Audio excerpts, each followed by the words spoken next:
에이펙스 바르문화 캠페인. 에이펙스 티켓 사러 오셨죠? 네, 맞아요. 이거 저희 팀 경기잖아요. 티켓 재판매, 사지도 팔지도 말자고요.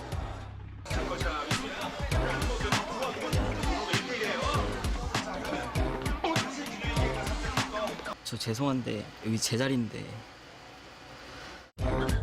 자기 좌석은 꼭 지키기 잊지 말아요.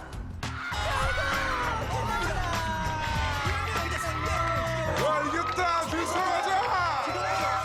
어디 가세요? 다음 경기 절 경기인데. 1경기도 2경기도 끝까지 함께해요. 밝고 건강하게 에이펙스를 즐기는 여러분이 진정한 팬입니다.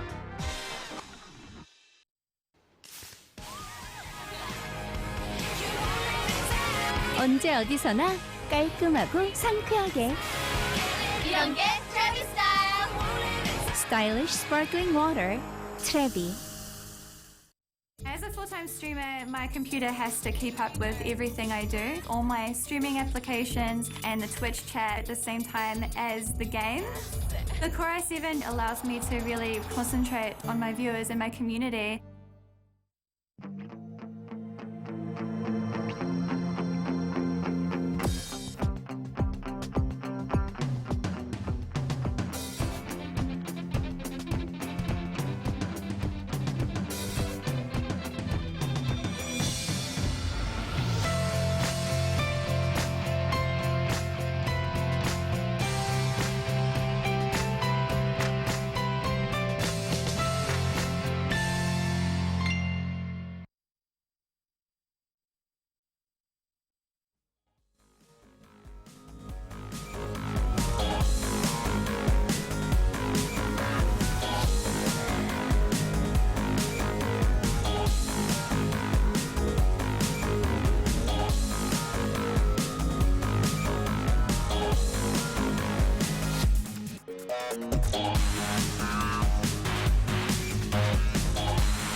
그냥 무결점이에요. 그 어떤 팀도 흠집 하나낸 팀이 아직까지 없습니다. 네.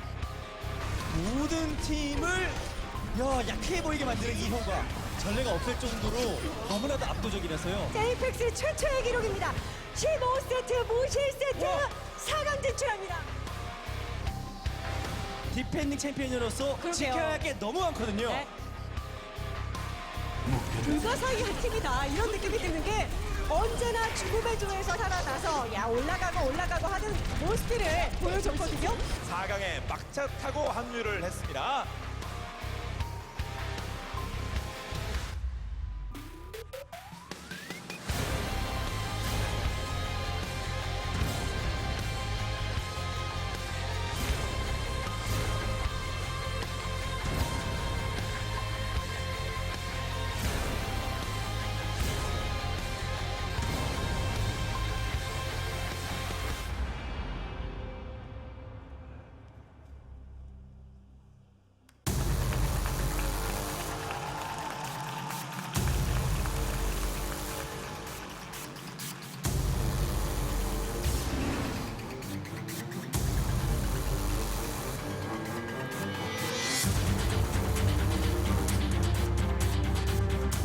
Overwatch Apex Season 3, energized by Hot 6, semi-finals.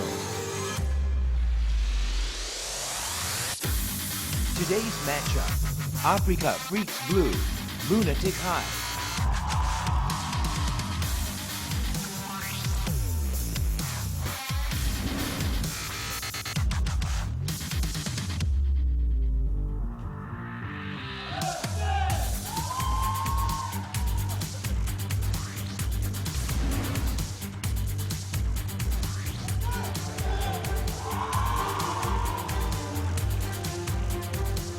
Good evening, ladies and gentlemen. Welcome back to another day of Apex. I am Achilles. Joining me at the desk is Papa Smithy, and boy, oh boy, it's time to dive into the meat of the action. Semifinals start here today, best of 7 between two of the best teams that we have in the league. Africa Freaks Blue, currently undefeated, 15-0, going up against current reigning champions, looking to defend their title, to earn their way into the final yet again for a second season in a row. It's Lunatic-Hai. It feels like a grand final, Achilles. Such is the energy here. Sold out stadium for weeks, ever since we found out this is what we were going to get. It feels like a grand final. In another season, it would have been a grand final. Africa Freaks Blue looking for 23-0. That would be their record if they went undefeated throughout the course of Apex Season 3, looking to finally return to the final that they made in Season 1 when they were wiped down by Team Envious, who of course are on the other side of the bracket this time out. 3 of the teams are former finalists. The hype, it just never ends. No, it does not. I mean, I have been so excited waiting for this match to get here finally. Friday evening, packed crowd. Lunatic-Hai is playing, so you know that the audience is going to be full. But Africa Freaks Blue is well here, representing the fans. Have been swarming the lobby here at the Seoul East Stadium for hours on end, waiting to get through those doors and into their seats.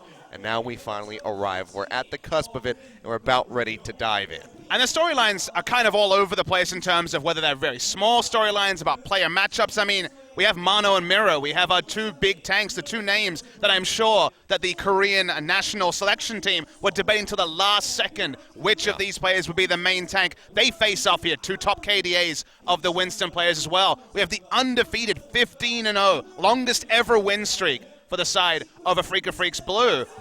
But have they been tested? That's the question. You look at who they've beaten. Runaway, you would have thought that would have been a test, but Runaway famously went out in the group stage, looked a very different team just a couple of weeks after Apex Season 2. Kaiser as well.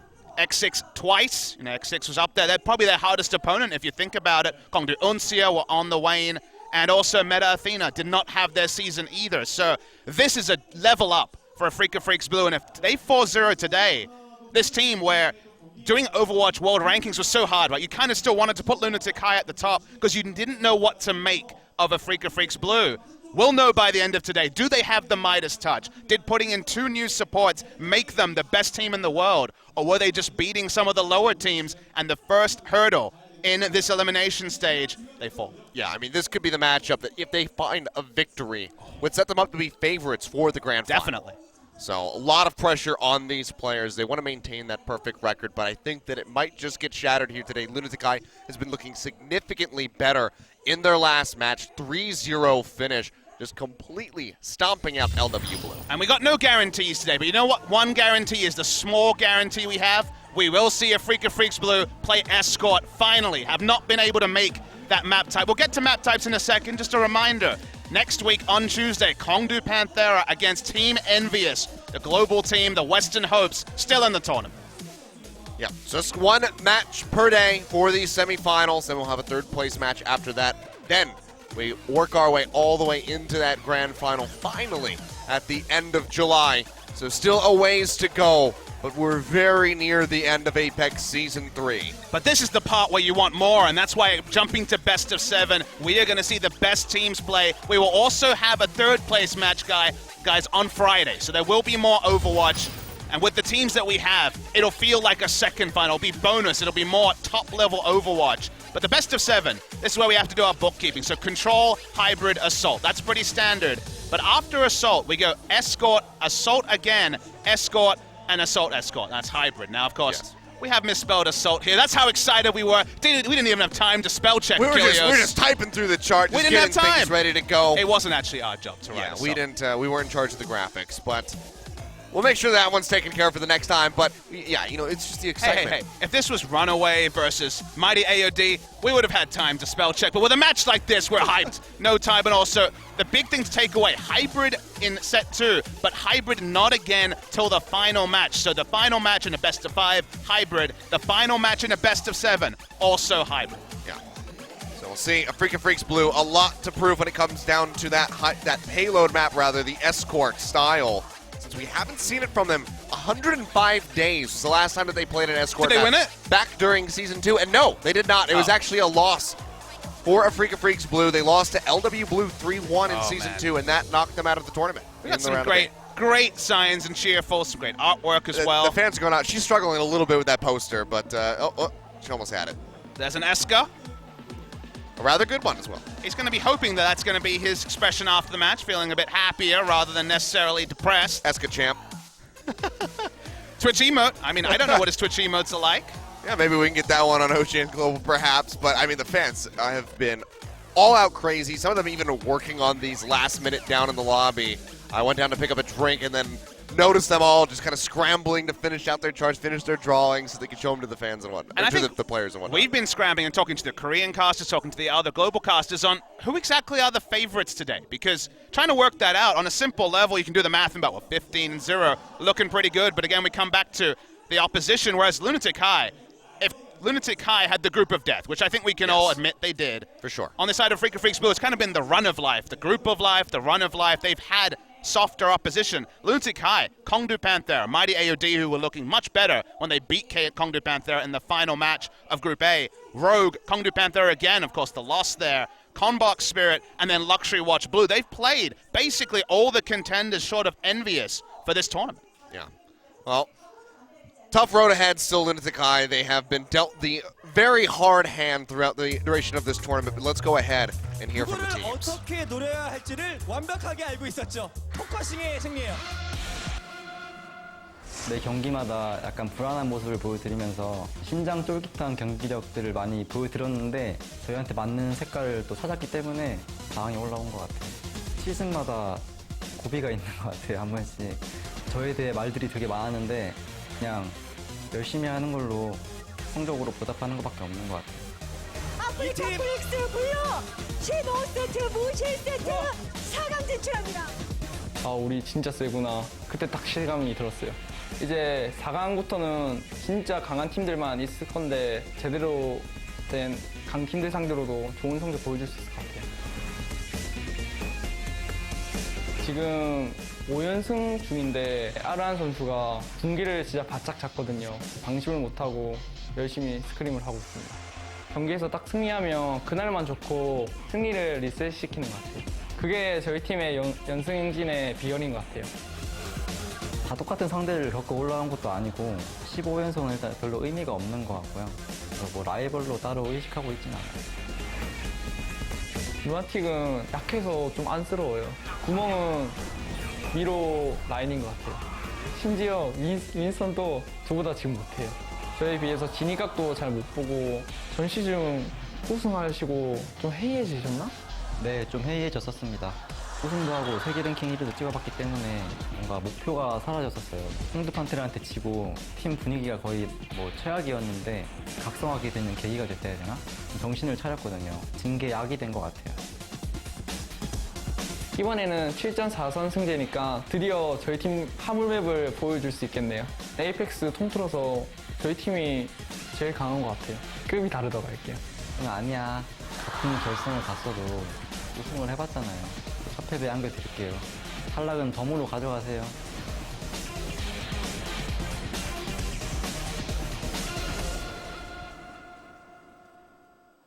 Africa Freaks Blue.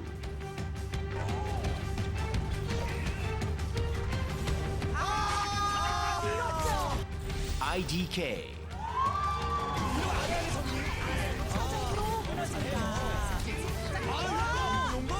와, 오랜만에 보는 전략이죠. 상대방 힐러공 잡아주고 알기 때문에 빨리 내쫓아버리자 하는 분이에요. Arhan. 집중력이라든지 소수 규모로 남았을 때 그 포커싱 집중력까지 확실히 앞서고 있습니다. 블루. 자기가 오를 것이 없어요. Mono. 발동됐죠. 막아줄 수 있는 게 아무것도 없어요. 세 번째로 루카이 선수 진짜 중후반에서 흔들림이 엄청나죠. Recry. 집으로. 그리고 루시드의 소맨총은 오늘도 날카롭다. Lucid.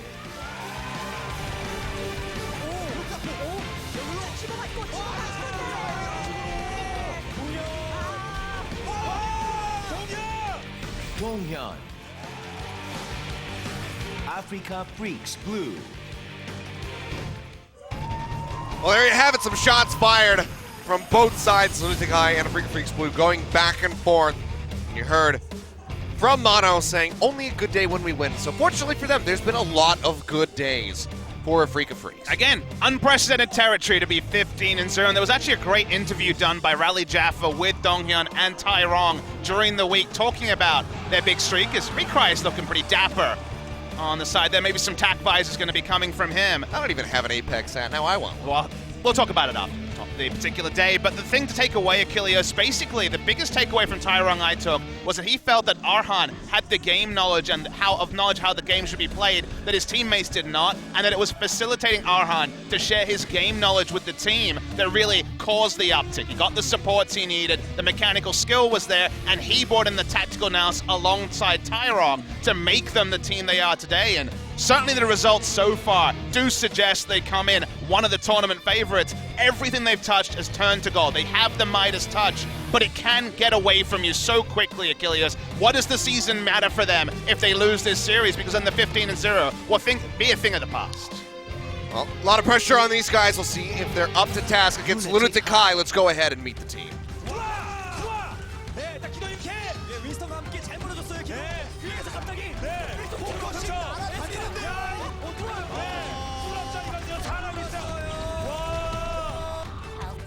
Guido. 이 선수 잘 쏘거든요. 아나를 괜히 잘하는 게 아니에요. Ryu Jae-hong. 너무 잘 끌어줬네요, 미로. 다 버텼어요. 들어가서 이렇게 항상 중요한 순간에 미로가 없어요. Miro. 원샷이 있기 때문에 그렇죠. 뒤에서 죽었어요. 3점이 보이는데요. 오, 에스카. Eska.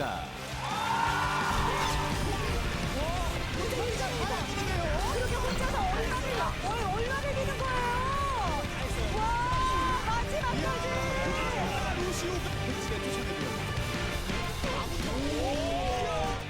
Toby. 빠져. 그만큼 안 맞아야 됩니다. 잘 돌아왔어요. Zumba. Lunatic-Hai. There you go, highlight reel from the players of Lunatic-Hai.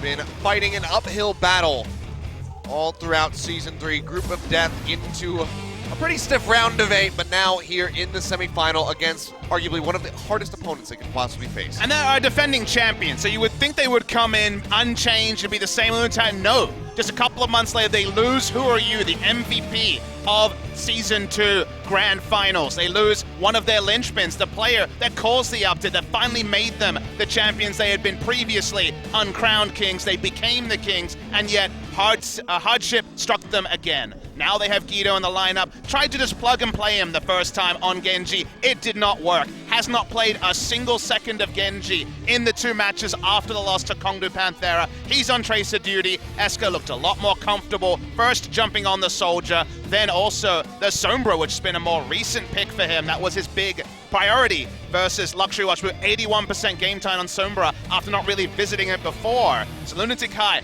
once again have to adjust. Once again, they probably do come in underdogs. Very excited to see our first map.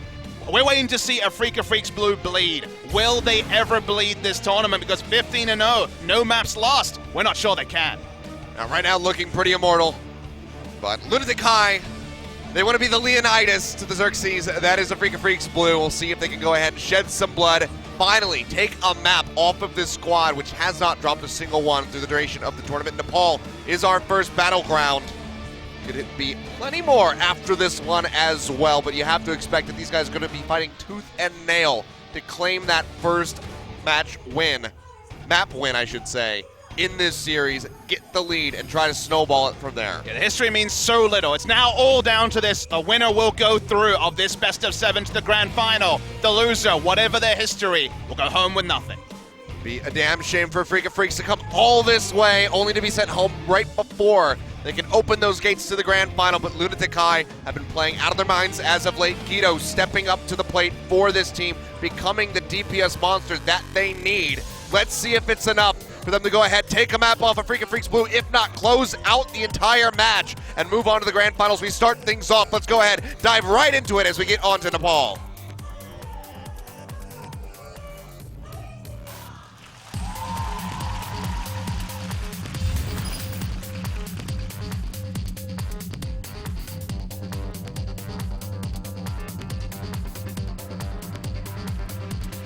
I get it.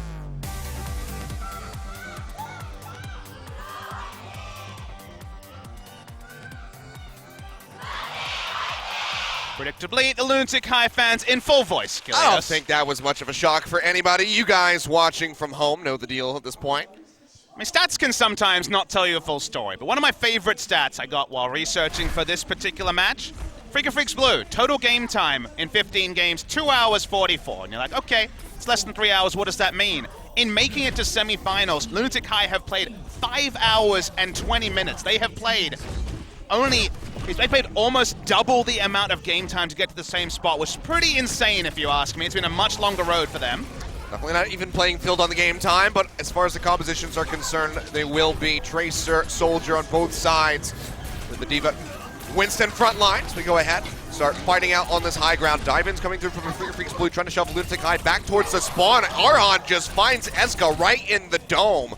And on the Tracer, just rips him apart, dashes back, and is building up for a very rapid pulse bomb. Nearly has it already, just seconds into this first map. Yeah, only 2 picks, but seems like respawns will come through. Arhan pulse bomb up so low, live for now. Dashes back, keeps himself alive for the meantime. Meanwhile, Recry hanging back on the Soldier 76, firing away from a distance, and Lunatic-Hai will be able to get the first cap. Couple kills coming through for them, and Freak of Freaks Blue just gonna have to regroup. Yeah, first capture, and they were also able to chase away, and now looking for more kills. Still trade there, but they control the point pretty happily. Recry already building up that tac visor as well, so 2 very swift DPS ultimates coming through for Freak of Freaks. We'll see just how well they can utilize them, because it's double support on the side of Lunatic-Hai.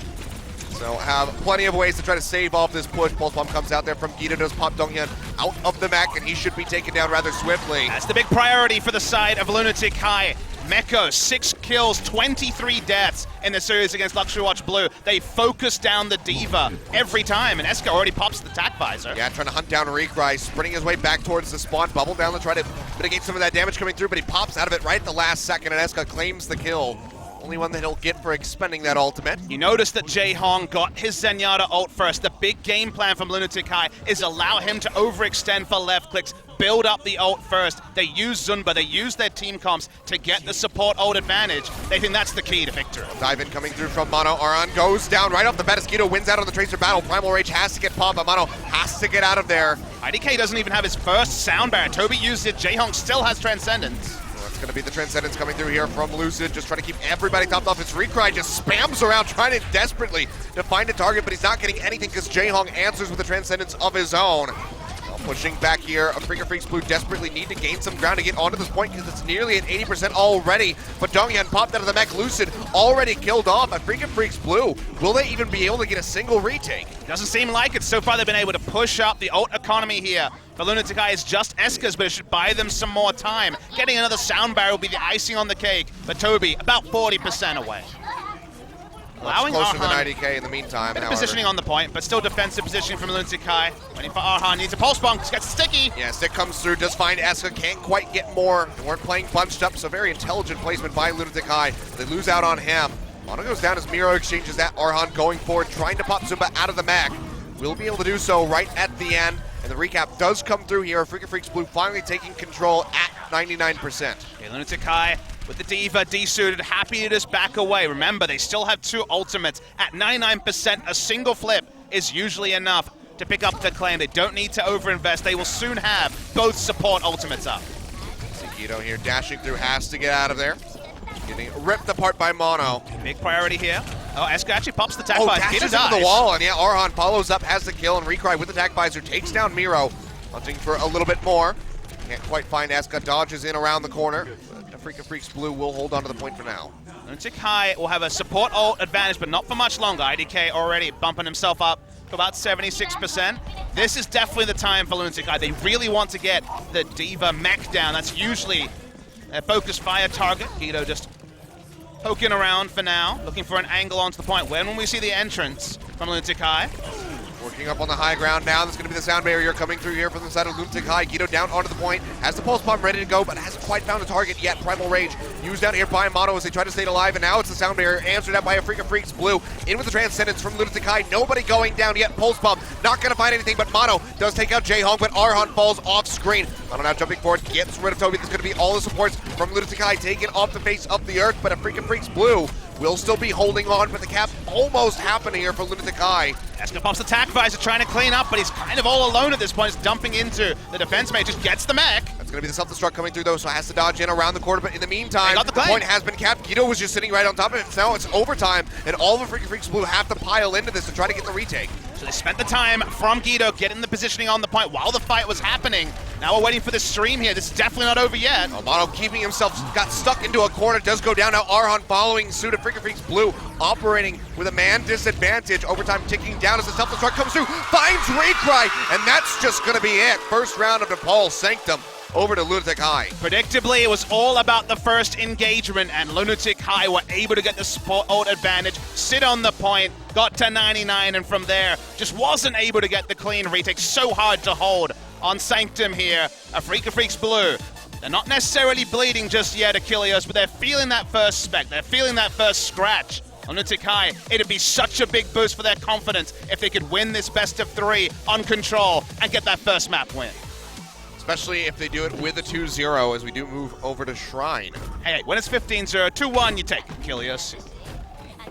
See if Lunatic-Hai can keep doing this, because this is how they win. They get Jae-Hong the advantage. What changed with Guido? Well, they lost Who Are You? They lost a big-time Genji player, but Genji was kind of dropping out the meta already around the time that Who Are You went down, and the person most empowered is Jae-Hong, because Jae-Hong has been flexing. He's been playing the Mei, he's been playing the Widow. He also gets pocketed by Zunba and gets the first Transcendence. And that's been such a big thing for those guys. They get first blood on Diamond Arhan. coming through. Yeah, both DPS members of Freakin' Freaks Blue going to go down as Miro just leaps forward. You think back to what Mono said during that interview, said, I am the better Winston. And so far, Miro has been doing his best to shut him up.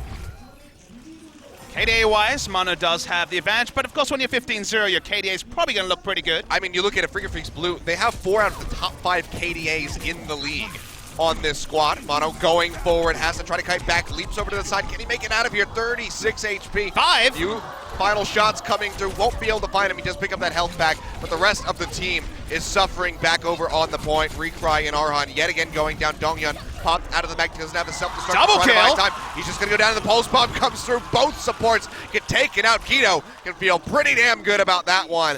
Lunatic-Hai will hold on to the point yet again, 32% and ticking upward. And learning how to use Guido as a weapon has been a big thing for Lunatic-Hai's development in the past too. Oh, there's that replay. He's got him with a drive-by. Drive-by was certainly useful, but just having him play front to back, in the terms of Overwatch, that means focusing down the front line. The tanks who are jumping in has been the job of Guido. He's been able to do that very effectively. Sound barrier out now for Lunatic-Hai. Eska popping out the tack visor, looking for a couple targets, but the Transcendence is there from Lucid, try to keep everybody topped off.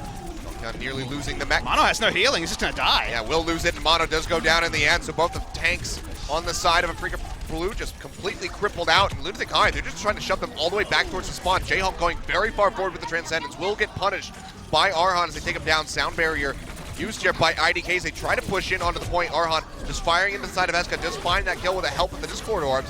Now has to get out of there, self-destruct to buy a bit of time here for Lunatic-Hai, but so far the point's still not really ticking over to a Freak of Freaks. Yeah, they're going to get the flip eventually, though. It's been one-sided for the past kills, sure. They get Donghyun out of the mech, but he can just jump off the edge as his team has control. Not going to be the 99% flip this time. 86%, though, very healthy for Lunatic-Hai. Really good use of the sound barrier. It looked like it was going to be used in vain, but they used it to advance forward. Very important kill from Arhan onto Eska. Stop the rotund and robust defense from being completed. So now Lunatic-Hai needs to get their formation together, maybe a couple of eco pushes. The Primal Rage is being used by Mira, they've got nothing else to their name.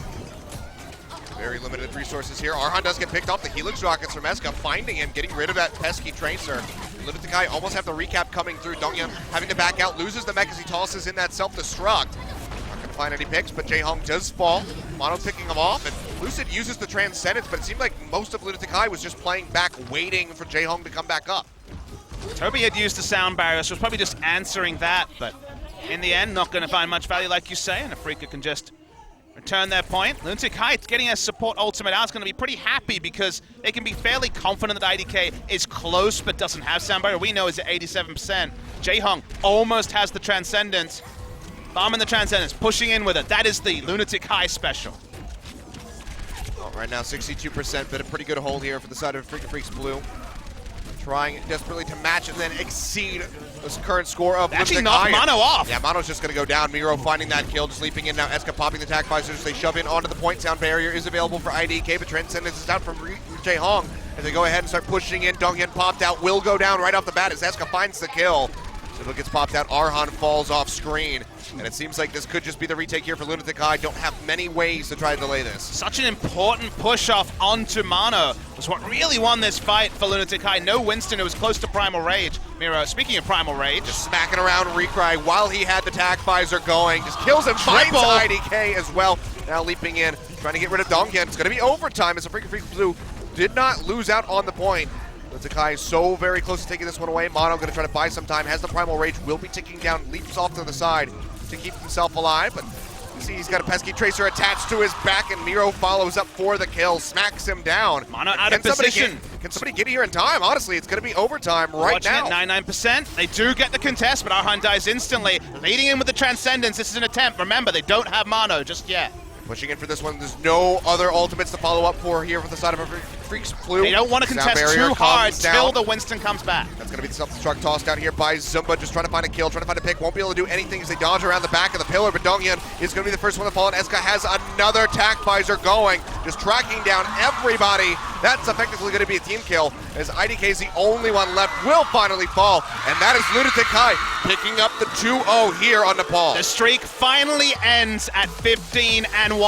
Big confidence booster for Lunatic-Hai. Miro the hero knocking off Mono for the first pick, and Mono in general was not in position for the last couple of fights. They're celebrating a little bit early, Achilles, but of course feeling great. They have finally put the first loss on the board for a Freak of Freaks Blue. The Midas touch escapes them. Is it for a single map? Is it for more? We get to find out. That's the best part about it. But Lunatic-Hai looked more organized, once again able to play around their supports, get more value out of their Lucio and Zenyatta than a Freak of Freaks Blue were able to, and for once Mono looked a bit suspect against his opponent. And a Freak of Freaks Blue looking a bit shocked here. Finally bled. And you know what even is the fun part? We get to know what maps they choose because they haven't even chosen a map this tournament. That's true. We have no idea what they prefer. They have preferences in terms of maps they've been forced onto and won a lot. Yeah. That's about it, but now we're going to get to see what their favorite hybrid pick is, but they have a play of the game. It's actually going to be from Jae-Hong. Yeah, Zenyatta play of the game, not a common one. Watch for the left clicks here. What's the big part here as he gets the kill onto Donghyun as he gets demeched? Okay. I mean, this is the reason you pocket as Zenyatta as good as Jae-Hong. His ability, his accuracy on Ana, it's there with other heroes. He plays Widowmaker, he plays everything, and he's the one who gets to be flexible. As Guido has become more of a role player, it's allowed Jae-Hong to ascend to superstardom, not like he needed too much of an invitation. We'll see how long Jae-Hong can keep that one up for. He's got plenty more maps to go to try to close this one out. Second battleground on the screen, going to be our hybrid map, and seems like the pick from a Freak of Freaks is going to be Eichenwald. So they actually do choose their first map. It is Eichenwald, as you say, for Freak of Freaks Blue. Their most won hybrid map, or the one they had the best record on, was King's Row, but you're not going to King's Row against Lunatic-Hai, so it will be Eichenwald. We saw Lunatic-Hai on Eichenwald last time out have that amazing defense just before point B as they were trying to get through the castle doors, Luxury Watch Blue, and then played a very strong and controlled attacking phase. So it's not like Lunatic-Hai is out of practice on this map. Versus X6, it was also X6 choosing Eichenwald, so most recent hybrid for both teams. Yep, and that was a 3-1 victory here for Freaker Freaks Blue, so both of these teams plenty practice when it comes down to this map, so this should be a very close one as we get ready to load up. Eichenwald is always an interesting one. Stylistically, the Sombra on attack came out from Arhan when he played against X6. If Lunatic-Hai could see some double Sombras here, for sure, as Eska's taken a liking to that outside of the control maps. I'd like to see those flips coming through the Sombra. Always interesting to watch. Lots of little minor mechanics you can do using that translocator to dodge out on the likes of those self-destructs. We'll see if we get any of that type of action, or if it's just going to be an absolute bloodbath. Let's go ahead. Lunatic-Hai now leading the series 1-0. Let's go and load up for Eichenwald.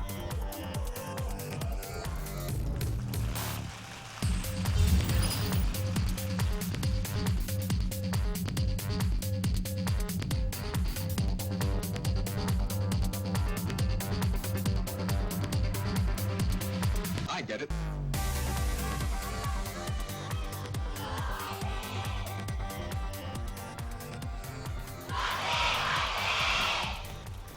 Didn't need an invitation to be cheering loud, the Lunatic-Hai fans, but they're Certainly not. buoyed after map 1, that's for sure. Lunatic-Hai already showing this Orisa comp. We've seen this a couple times in Miro over onto that Reinhardt, so very likely going to be sticking with this to defend the Torbjorn.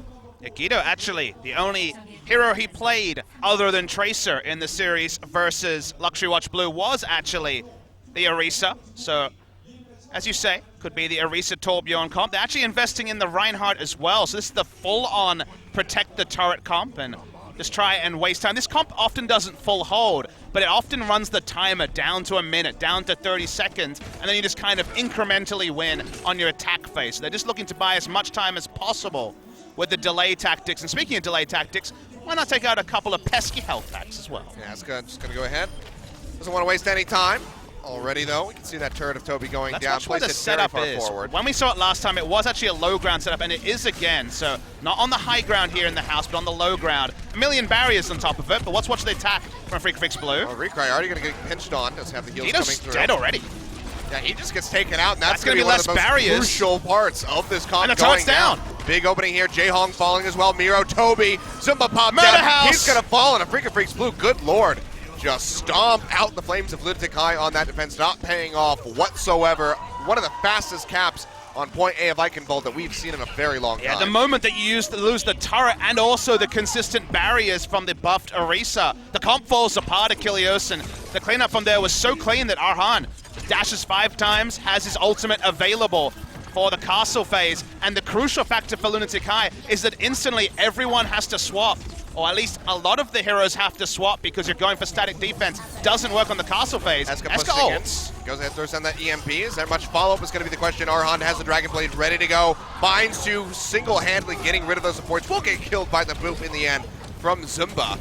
But the payload is moving. 4 members dead on the side of Lunatic-Hai as those respawns start coming through. And a Freaks Blue just trucking along. The Orisa Torbjorn defenses have been high value, but this is where they're exposed. If you lose on the first push, everyone has to swap. You have no ult bars short of Eska having the EMP, and everyone else is going to not have ultimates really until a last-second contest, potentially, Achilleos. Here's the drop down, though. Yeah, just going to go ahead, drop off that high ground. Miro going in, trying to build up for that primal range as best as possible. Recry has the attack visor ready to go. We'll go ahead and pop this one out as he tries to hunt down the enemy Tracer. Looking for Guido, but he's just a bit too elusive. Swinging back around, not going to really find anything off that. Just offers up a bit of DPS as the rest of his team helps to clean up some of these kills. Mono now getting in on top of Toby, who is being very sneaky with that Lucio, but he is very far away from his squad, so not going to be offering up too much healing. Gets taken down by Arhan off screen at the end, and that's not even going to be a a push. contest. It's going to be a free push. Yeah, they're just going to shove this all the way in to be last second. No, Nope. not quite going to have it. The cap does come through. Now Lunatic-Hai, they're going to have to try to kite back inside the castle, but several members are getting picked off yet again. Arhan finding Zumba, just dashing his way through to another kill, building up for that other Dragon Blade. Lunatic-Hai are just in disarray ever since the first push from a Freaker Blue. It seems like they annoyed Afrika Blue by winning control. This is the return of the Afrika Blue that did have people respecting them so much. Transcendence used as Eska came in, but Eska did not use the EMP, so it was a early Transcendence, the best way to deal with the EMP, but the EMP is only coming now. Do they want to drop it is going to be the question. They already got rid of Arhan. Eska looking like they just want to shove them back outside the castle walls. Get the retake there on that health pack, so don't have to invest it. First little mind game victory for Lunatic-Hai, sorry, on the defense, baiting out the Transcendence. When you see the Translocator in the air, you kind of just have to proactively ult because the cost, if you don't, is usually a team wipe. But the later development has been the baiting plays with that ultimate and didn't even have to be invested in the end. Yeah, it's basically a 50-50 at that point. Now you see Freaks Blue coming in here after the sound barrier is answered by Lunatic-Hai. Arhan goes forward with the Dragon Blade, finds Toby to start things off, looking for a little bit more, but can't quite cut into that Diva mech too much. This helped take Zumba rather low, but Arhan will fall in the end as Jaehong yet again snipes him out with that Zenyatta. He'll go ahead, die off screen as Dongyun kills him. Miro just leaping around. It's knocked out of that Primal Rage, but will follow up on a kill onto IDK, helping to stop this push for a moment. A bit of rollback coming through onto the payload, but still dangerously close to point C with still 4 minutes on the clock. Already, we didn't even see this pushed in the series for Lunatic-Hai just last week, so it's already, or actually I should say earlier this week, so big for Lunatic-Hai. Cost of their initial push was point B for free, but now they are finally starting to get things together. Transcendence almost available for Jaehong. Going forward, trying to build up for a Primal Rage as swiftly as he can, but has to kite back. Zumba finds Arhan, boops him to death. There's a little opening here for Lunatic-Hai to try to maintain control, but Recry has the attack visor, finds two. Eska and Guido both going down, pushing forward fearlessly, just chunking out everybody that he can get his sights on. Able to find any more kills for the moment as the Transcendence does come through here from Jaehong. Trying to buy time in front of that payload, trying to keep everybody topped off, and he's doing a damn good job of it. Now Eska moving in, EMP ready to go. Does he want to drop it? Does right at the last second and finds Lucid. And that should halt the push yet again from a Freaks Blue. So another minute bought off the clock here by Lunatic-Hai. And Lunatic-Hai are experts at using single ultimates to buy time. Transcendence used, and the Transcendence that opened up their defense last time on Eichenwald. Allowed Eska to come in, he can hack some health packs on this final point and continue to look robust. They have zone control ults in the Primal Rage and also the self-destruct. Still plenty on the side of Freaks Blue, and they're pretty close to 6 ultimates, so a 6 ult push, given how good their ult economy is usually, sounds pretty fierce. See if Guido can find a big opening here with this Pulse Bomb. Hunting around to the back line, goes in, looking for something here perhaps, but that's going to be the ultimate coming through here from Lucid. Transcendence to help keep everybody alive, and Zuba actually finds Recry trying to sprint away from that self-destruct, but he still goes down. Off-screen, Arhan finding a kill. Now Miro going forward, gets rid of Lucid. So one support down, IDK still alive to try to kill him. Will be able to do so as he hits the ground, just stomps out the Lucio. Still has that sound barrier available, but both squads using almost all of their ultimates. But Miro is the star, occupying all the time of Lucid after the Transcendence and stopping IDK from ever being able to use Zol. IDK is actually making a big adjustment here, so Freaks Blue. Recry jumps over onto the Mercy. He had sound barrier. Squishy lineup from Lunatic-Hai, and you're right, he had the sound barrier, didn't find space to use it, and now they're trying to get picks with the McCree. All right, well, neither of these teams have used McCree very much here. Eska going to go ahead, drop down the EMP yet again, and Lucid's going to be the first one to fall. This time they find Mono on top of it all, and just like that, Freaks Blue have to push back outside of the castle walls yet again. I have to imagine this is just respect for the fact that the EMP is going to be up so much from Eska that he's not feeling confident he's going to get the right sound barrier, and they feel like the res might be the bigger ultimate if they can get the hiding on and prevent the whack-a-mole coming through. There's no dive on the side of Lunatic-Hai short of the Tracer and Winston, who have been largely positioned defensively. So if the Mercy can get the space and get a res, that might actually be what is required to end this match. Recry getting that damage boost coming through at the moment. Transcendence used out by Jaehong, and Arhan Mono going down yet again. Dongyun gonna follow suit. 3 members dead. Freaks Blue yet again shoved back to the bridge. And this has been a massive time save for Lunatic-Hai. Only 1 minute left on the clock for Freaks to try to complete this map. Yeah, it seemed trivial that they would get the full claim given how big the time bank was, around 5 minutes as we entered the castle phase. But the first halt of the map was around the same area we find the payload. It's forced the emergency trades here and swaps on the side of Freaks Blue. And here's Eska fishing again. Walking forward, hasn't dropped it out yet. We'll go ahead and jump back right at the last second. The res is here, so IDK gave up a sound barrier for the res. Mono just dies. Yeah, dies off screen. Res gets a single man res. IDK, so Not that bad, honestly, because Guido just finds two. Recry going down to the pulse bomb, follows up with Lucid, and IDK has been taken out by Miro. Now Arhan with the Dragon Blade is able to trade once he gets rid of Jaehong, but he's all on his own. Some of the payload moves it just a little bit.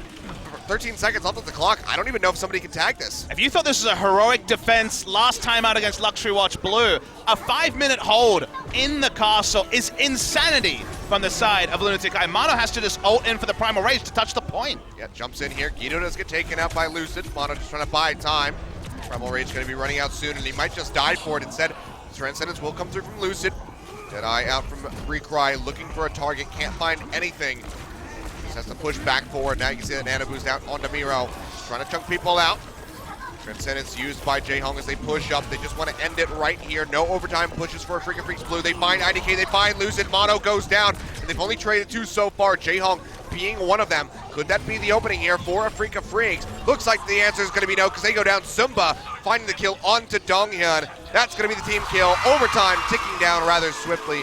A very far push on Eichenwald for a Freakin' Freaks Blue, but good lord, the defense by Lunatic-Hai. And that's kind of the weird way you evaluate this attack, is that in terms of meterage, pretty good, right? They got through half of the castle phase. But think about the second half, where they claimed their meterage very early in the picture, basically free pushing it all the way to almost the precipice of point C in the full completion, and then 4+ minutes of hold will affect the psyches of a Freakin' Freaks Blue. We saw a Lucio with Sound Barrier swap off to Mercy, get no value out of the res after taking 2 pushes to build it up.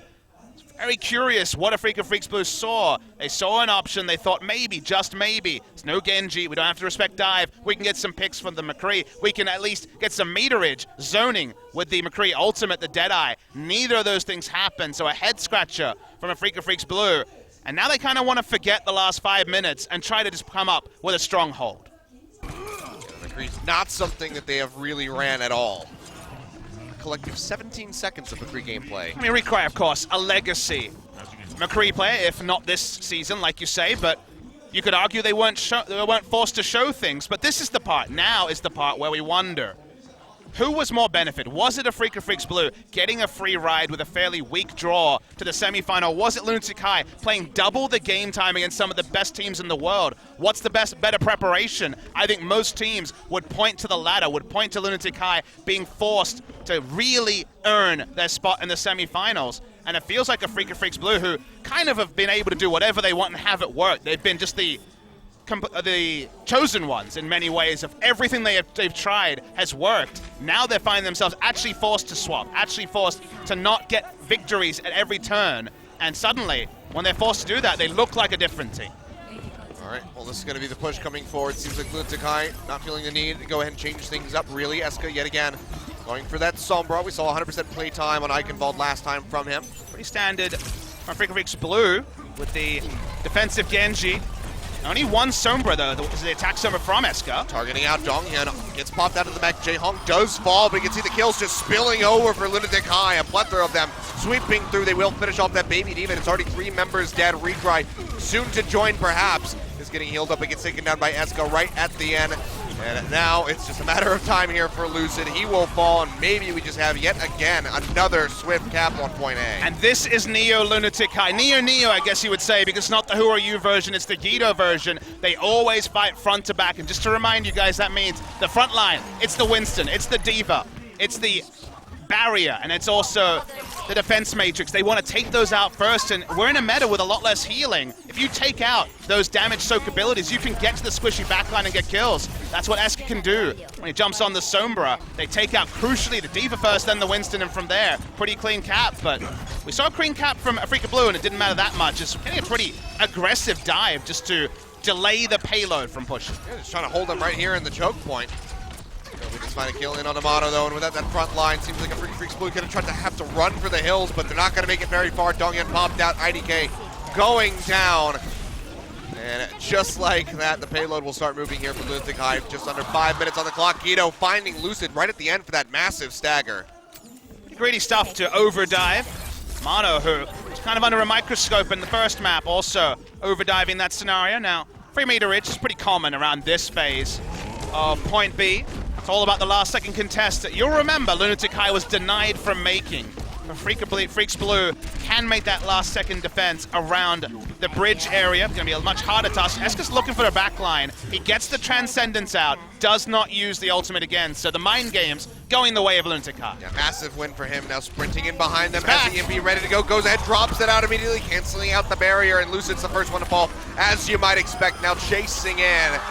Yet again, he's going to be sweeping the floor with the Freaks Blue members. They'll go down. Team kill effectively coming through, and that payload just pushing ever closer to point B. Might have a similar time bank here for Lunatic-Hai moving into the castle. Just feels like Mano is being completely disarmed and in disarray this particular map, and Arhan diving around wasn't able to use the ultimate. Will there even be a contest? There wasn't on the attack for Freaks Blue. There will be here though. They'll have it this time. The Dragon Blade comes out from Arhan, but sound barriers on both sides helping to keep everybody topped off. Hero will falls. IDK finds the boot kill onto him. Self-destruct claims the Lucio there, and the actually get the push. Going to come through. Surprisingly, nobody from a Freaks sitting onto the payload. Yeah, they weren't actually respecting the payload. They're fighting in different crevices. The dive from Eska works. They get the push, and now it feels like the defense, they might get kills, but how much they really matter. I mean, look at this. Everybody chasing in just to try to kill Eska. There's bigger fish to fry here for Freaks Blue. They have to get back into the castle and start setting up for this defense. Instead, they lose Mono. Donghyun dropping off the map. So stagger on those tanks coming through, and the payload's already starting to move forward. Already very close to the goal set by a Freaks Blue with 4.5 minutes in the time bank. Now, this was where things stalled out. Freaks Blue, they really only have the tack visor and the ultimate. There's Eska. Dropped out. Lucid goes down right off the bat yet again. Transcendence out here from Jaehong, just trying to keep everybody topped off. Recry taken out. And Arhan, nearing that Dragon Blade, needs to do something to turn this around for his squad on the defense, but he's going to go down right as he gets the ultimate available. Self-destruct thrown down by Donghyun, not going to find a kill. Instead, will be killed himself. Now Mono taken out as well. Recry desperately popping the attack visor, but has to push in up to the payload. He goes down. Will that just be the completion? I think it will be. Smacking everybody away. And there you have it. Lunatic-Hai with relative ease take out a Freaks yet again, giving them their second map loss in the season, moving 2-0 in this best of 7. And what was a small wound after Control is suddenly a gaping one after Hybrid. 2-0 for Lunatic-Hai, wanting to book themselves back-to-back grand finals. And a Freaks Blue, a lot of question marks, Achilles. We're not seeing Mano be the all-Korean team World Cup representative main tank. He has been exploited by Eska and Lunatic-Hai's newfound plan in their last 2 series of focusing down the front line. So often, it has been either Donghyun or Mano falling first. The heroic defenses haven't been there for a Freaks Blue. The dive play that, again, no longer do Lunatic-Hai play with no Huryu. The dive play hasn't been working either. No big use of the Dragon Blade on defense there for a Freaks Blue. And suddenly, maybe we will have a 4-game series, but maybe not the 4-game series people expect. No, I mean, that would be the polar opposite, you'd have to say. Lunatic-Hai coming out the gate swinging, and a Freaks Blue. They get a bit of a break here as we get ready to go in for the commercials, but is that enough time for them to gather their thoughts? Might have to burn out attack pause if they go down to the next map. Well, attack pause is after the first map. That's become commonplace. They didn't go for the attack pause. Maybe they'll have to use it after the break, Kilios, because, oh boy, a lot to talk about. Yeah, could just extend it for another 3 minutes, perhaps. Not sure, but you can see their faces looking a bit lost here. Arhan, not sure what to think. Kind of the scariest thing, right? They were in full control for 15 maps, and suddenly, not in very much control at all. All slipping right through their fingers. Well, Freaks Blue getting ready to have their backs up against the wall. Need to fire back when we come back from the break. That's a lot of backs.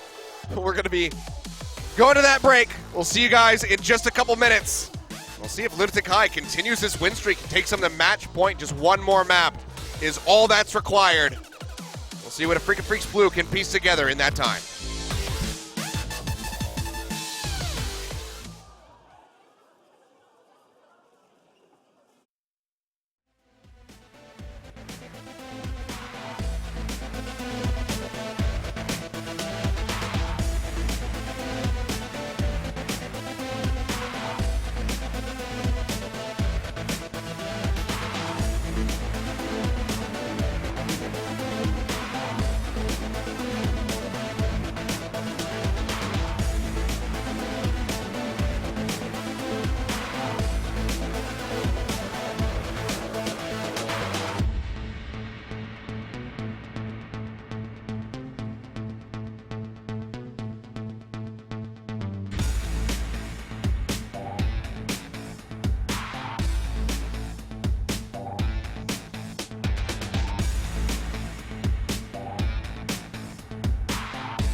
언제 어디서나 깔끔하고 상쾌하게.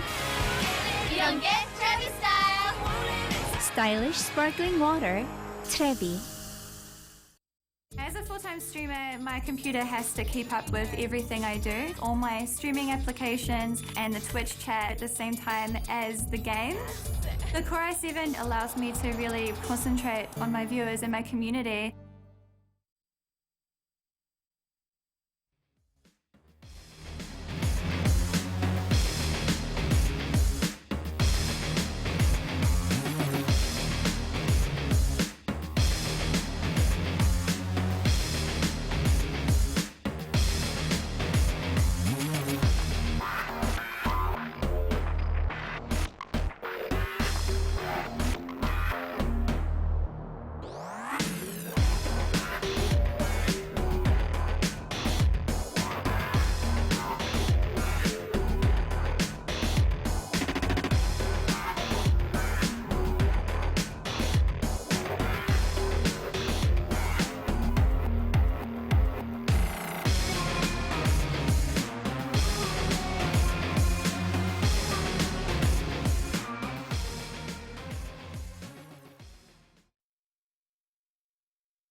Welcome back, ladies and gentlemen. Lunatic-Hai currently leading the series 2-0, halfway, completing a 4-0, and closing out this match, moving on to the grand finals yet again. Freakin' Freaks Blue have definitely looked a bit off, you'd have to say, Papa Smithy. And it feels like Esker really has gotten into the head of Freakin' Freaks Blue with his play on the Sombra. All the transcendences that were baited out, all the uses of the translocator. We saw a Lucio with ultimate feel like maybe he wouldn't find the ability to ult and make a play, respecting the Sombra and just switching off onto the Mercy. So they were trying to find creative ways to get around the Sombra. They weren't. They were thwarted for so long, and it really does feel like Esker, especially on Eichenwald, was able to make so much work that a Freakin' Freaks Blue didn't seem ready for at all.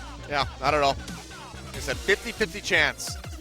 So you have to use that Transcendence, or else, you know, maybe your team dies, maybe you die. It's just a really rough situation to be in, but every single time he rolled the dice, and he came out with Snake Eyes. And IDK and Lucid have been clutch so far. They're sevens, not Snake Eyes. IDK and Lucid have been clutch so far, but when they're in your head, when you're really doubting yourself, it's so much harder to make the point blank or the right choice with that ultimate. When the map choice here, Freakin' Freaks Blue, who again haven't been able to choose maps until today, will jump onto Hanamura, 3-0 on the season. Hasn't necessarily been their selection, but it's what they've ended up on by what the other teams have wanted to play. Yeah. Good play into their hands, perhaps here. See how they perform on this one. Just don't go gambling with me, is what we learned just now. Seems fair. Yeah. Maybe slot machines. I can handle that. That seems basic enough. Doesn't require any luck. You just have to press a button, right? It's not rigged at all. The series not rigged either, but Lunatic-Hai fans are certainly the ones smiling larger. Like you say, it is a best of 7. It's not over if they lose Hanamura, but a reverse sweep by a Freakin' Freaks Blue was not what I expected when I had my breakfast this morning. No, certainly not. Maybe the reverse sweep from Lunatic-Hai would have been pretty high feet, but for now, they're looking to close this one out nice and clean. We'll see if they can go ahead, move the match point, if they can take Hanamura, or if a Freakin' Freaks will find some nice comfortable ground here in Japan. Let's see what happens as we load up for our third map.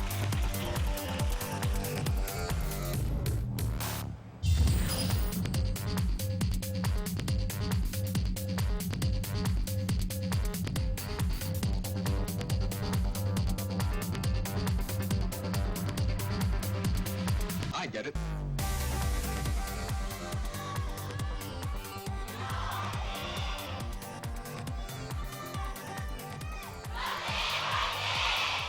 Well, Lunatic-Hai fans certainly have a lot to be happy about at the moment, so I suspect that those cheers are just going to get louder and louder if they can continue to win in this series. God forbid if they win with a 4-0. Always a pretty safe bet. Lunatic-Hai fans will be in full voice today and at a potential grand final that for now they're setting up for. Jae-Hong makes the jump. Not the sort of clutch play that he's going to be scrutinized for at the end, but still notable. He will be jumping on the Ana this particular map. Great sight lines on Hanamura defense for the Ana. The attack from Afrika Freaks Blue will be interesting to track. Donghyun might actually be flexing over onto the Tracer. Could just be on Diva duty, but Donghyun's second most played has been Tracer, 20% of his game time this season. They ran triple DPS on a couple of maps, Numbani in particular. Found a lot of value on it on point A Numbani. See what they are going to line up with on this side. And there's no main Tracer player on Afrika Freaks, but they do share it around. Arhan playing it in the first map. It will be Donghyun opening up on Tracer on Hanamura attacks. So triple DPS is actually being run. Bit of a rare occurrence these days. See how they fare. Have to rely solely on Mono, and he's going to be the first one that goes down off screen as Guido finds the kill. Donghyun getting ready to join in with the rest of the squad, pinching in from above for a target. Can't quite find anything, and that's just going to be the stop of the first push there at Afrika Freaks Blue. Losing out on that tank just makes them that much squishier, and they'll trade one back as Eska does go down. Recry finds that kill. Eska did overextend and will take a while to get back in position, so there will be a momentary 6v5 advantage to the side of Afrika Freaks Blue. Jae-Hong pushing right up into their faces, just dropping down that biotic grenade, gets the heal deny in onto Mono, and they take him down. Zimba will get popped into the mech, and Jae-Hong dies. Toby dying as well. Both supports now down on the side of Lunatic-Hai. They'll lose out onto Guido, and this is going to be a massive opening here for Afrika Freaks Blue. So a bit too overconfident, perhaps, from Lunatic-Hai to play up towards the gate. And that should just be the cap coming through. A couple minutes delayed for Afrika Freaks. Yeah, very overzealous from Lunatic-Hai, pushing out after Eska went down, and from there it was the 1-by-1. All the bowling pins did fall down, and Afrika Freaks Blue pick up on their second attack after being wiped at the start. Now poking forward, Arhan will have Dragon Blade available for this ult. The defensive ults once on Lunatic-Hai are not available. Toby only halfway to the sound barrier. Won't have a sound barrier to answer the Dragon Blade. Try poking out from the high ground, trying to build up to that tack visor so he can maintain this position, try to clear out the point. Really being threatened on that left flank yet, but just still getting spammed out. Has to keep dodging back and forth to get the heals. Arhan dashing. Has a heal deny on him. Does have the heal deny coming through, but he's not going to be taken out. In fact, is getting healed back up towards full. Pop Zumba out of that mech. Can't quite get the kill onto her yet. Nice deflect on the biotic grenade. Not going to find a heal deny onto anybody, and actually will go ahead and have to peel back. And several members die off screen. Lucid going to be one of them. So hold it on the push, but they do build up for some of these crucial ultimates. You see double support available. Tack visor is there, and now Mono has the primal rage. Sound barrier being inched to forward for Lunatic-Hai, and don't have to respect the Dragon Blade for a good while here. Lunatic-Hai able to set up state defense, get Eska in strong position. No adjustments made from the side of Afrika Freaks Blue. Arhan takes the Helix Rocket to the face. Will just be healed up. Peel back off that one. In the meantime, Recry using the attack visor on that high ground. Does drop down, finds Miro. One of the tanks being taken out here. Zumba going to get popped out of the mech as well. This could be a big take here, a big opportunity for Afrika Freaks Blue if they can stay alive. Toby's going to go down. The primal rage comes up with the kill. Jae-Hong following suit. Both supports now dead. Double tick already here for Afrika Freaks. Eska pushes back forward, drops on the field. Transcendence is there to answer. As you say, Miro has to jump in onto the point, but is going dangerously low. Will be taken out in the end, and that's just going to be the cap. 5 minutes, 6 seconds left on the clock. Afrika Freaks Blue, they fire back after losing 2 maps. Yeah, really huge time bank. After their first initial kills went the way of Lunatic-Hai, it looked like they'd be fine, but Eska being caught at the front, and then basically everyone trickling in allowed Afrika Freaks Blue to jump in, get the kills. Eska couldn't even come back from the respawn.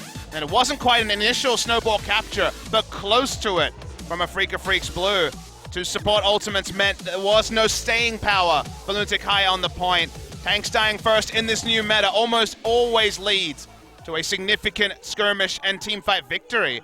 Now Lunatic-Hai have a pretty big target on their heads because they need to make a very fast claim of this point. Yeah, need to get point A, hopefully on the first push for their sake. To have that time bank built up to try to match, if not exceed, Afrika Freaks Blue. Even a couple minutes left on the clock, not too bad, but then there's just that much more stress when it comes down to that final defense that they have to put on. in the overtime rounds. But for now, Freaky Freaks Blue going to be playing standard yet again. Arhan still operating on this Genji Recry on the Soldier. Not really making any changes. Not seeing the Torbjorn that we sometimes see on point A defense. Well, better after the Torbjorn display on Eichenwald. Not going to be messing around. It's probably enough to dissuade it, yeah. Exactly. I think that might be a thing of the past for this series at least. We will be visiting Assault again in just 2 maps time. If we go to a map 5, that is the adjustment in the best of 7. No Lucid Ana on defense. If you were watching from the start, you'll know that many of his famous sleep dart plays, just like Jae-Hong, very respected hitting that ability, but we'll be settling on the Zenyatta on defense on point A. Yeah, Jae-Hong yet again moving forward with this Zenyatta by the look of things as we see that last second swap, but seems like he will just be sticking in with this selection. Mirror comps on both sides. In Lunatic-Hai and a Freaky Freaks Blue. Outside of the Tracer and the Genji, going to be the only thing, but operate similarly, trying to get into that back line, disrupt the healers. So, same basic function here for these squads. Lunatic-Hai going to be wrapping around the right side, up over onto the high ground to find Arhan. They want to contest an Ana if she's there, but we know there is no Ana. Guido finding nice backside shot in on Arhan as he goes low, but still has those orbs of harmony to keep him topped off. Now Guido firing away into the Winston, forced off on the recall, does go back, keeps himself topped up for the moment. Goes forward, finds Recry as well. He's in a very dangerous position, but from this side flank, just finds Mono. They take him out. Recry going to go down as Miro leaps forward. And this is going to be the stomping sweep here for Lunatic-Hai, just pushing in, looking for that first cap on the first push, and it seems like they're going to be able to do it. Just the supports left here. Mono has respawn. He can try to run back in. The second tick is getting ready to come through. He would be by himself, only trying to get a little bit of time here for his team. Doesn't even want to try it. So we'll just have another very swift cap. You noted the fact that it was the unique pick of the Tracer over the Genji, and you can see why it fits this meta so strongly, because taking down the front line, the tank's so often absorbing. Left click after left click from a Tracer leads to a pulse bomb, leads to that man advantage, and when you take down Winston, so often does everything else come falling apart for the side of Freaky Freaks Blue that time. On point B already. As you can see, time bank not necessarily working too well for Lunatic-Hai compared to Freaky Freaks Blue. Only a minute 30 play with if they want to equal. Yeah, we need to try to snowball it just as quickly as the Freaky Freaks were able to do. This doesn't seem like the easiest task. Transcendence is available there from Lucid, as well as the Dragon Blade. Jae-Hong can go ahead and try to answer that with his own Transcendence. We do hear that blade get dragged out here by Arhan. For some hits, not going to find anything yet. It's going to be Eska with Attack Visor, does take out the Genji, leaping onto the high ground comes Mono. Pops the Primal Rage, leaps over to the side, now going to try to get the kill in on the Soldier 76, has a pin right into the wall, will be able to do so, picking up a double kill as Jae-Hong goes down. It seems like Lunatic-Hai will be halted for the moment. Yeah, Jae-Hong invested his Transcendence just to buy space for Eska to use Attack Visor. No value from it, much more of a solid Winston play for Mono, dealing with both of that duo. Spot ultimate down. Mono might not have the Primal Rage, but very clean stuff from Mono after a down 2 maps for him. Already encroaching on the time that a Freaky Freaks Blue were able to finish at. So seems like Lunatic-Hai not quite going to be able to match. Will be operating with less of a time bank if they can complete this second point. Guido coming in, throws out that pulse bomb, not going to find the stick, and Mono stays safe. We'll be able to leap back into the point, get healed back up. Just feed that much more ult percentage over to the likes of Lucid. Eska yet again up onto the high ground. Miro going in very far forward. Left-hand corner, can't quite get many hits in. Goes in, no health pack available for him, and Mono is trying to match him out. Trying to zap him down. He doesn't quite make it onto the high ground, has a minor health pack to get him healed back up a little bit. Lunatic-Hai not losing anybody. It's been a dry push so far. Eska trying to farm up the Attack Visor that he used just a moment ago in the previous engagement. So far, so good. Freaky Freaks Blue not interested in contesting the high ground. No drop down, so ult bar is starting to fall on both sides. Eska so low. Send a couple people up here to the top side. It's going to be Mono coming up with the first kill onto Eska before he can even use the Attack Visor. Now the Transcendence out from Jae-Hong as they drop down onto the low ground, but the sound barriers there from a Freaky Freaks Blue, trying to keep everybody topped off. And it is paying off very well. First tick not even going to come through here for Lunatic-Hai, and Jae-Hong will have a very big stagger on that Zenyatta. 4 minutes on the clock, already a minute down under a Freaky Freaks. Yeah, half second too late there, Jae-Hong on the Transcendence. Not usually a criticism we would lay at his feet, but Eska dying first. No heal denied, just the lack of heals coming through from the Transcendence meant that the whole comp fell apart. His Transcendence will be down, but everything else available on the side of Lunatic-Hai. Mono used the Primal Rage, and that's the only big difference in economy between the two teams. Attack Visor's there for Recry. Several hits in on Nagito, almost goes down now. Miro leaping forward. Tries to get rid of the supports, can't quite find it. The sound barrier will be used out here by Toby. Arhan with the Dragon Blade will get taken down. Esker with the Attack Visor finishes him off, but he gets taken down by the self-destruct from Donghyun. So trading back, both teams suffering a loss as far as the DPS is concerned. It seems like Lunatic-Hai is still going to be struggling to try to get in onto the point.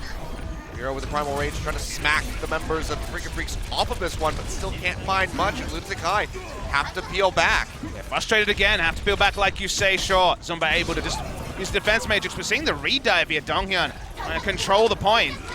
Jaehyung takes out Arhan, that's a big pick. Yeah, they get rid of one, but they need much more than that if they're going to get this. Nito coming into the backside, throws out the Pulse Bomb. Can he find a kill? Not going to happen. As Jaehyung pushes forward, has the Transcendence ticking up.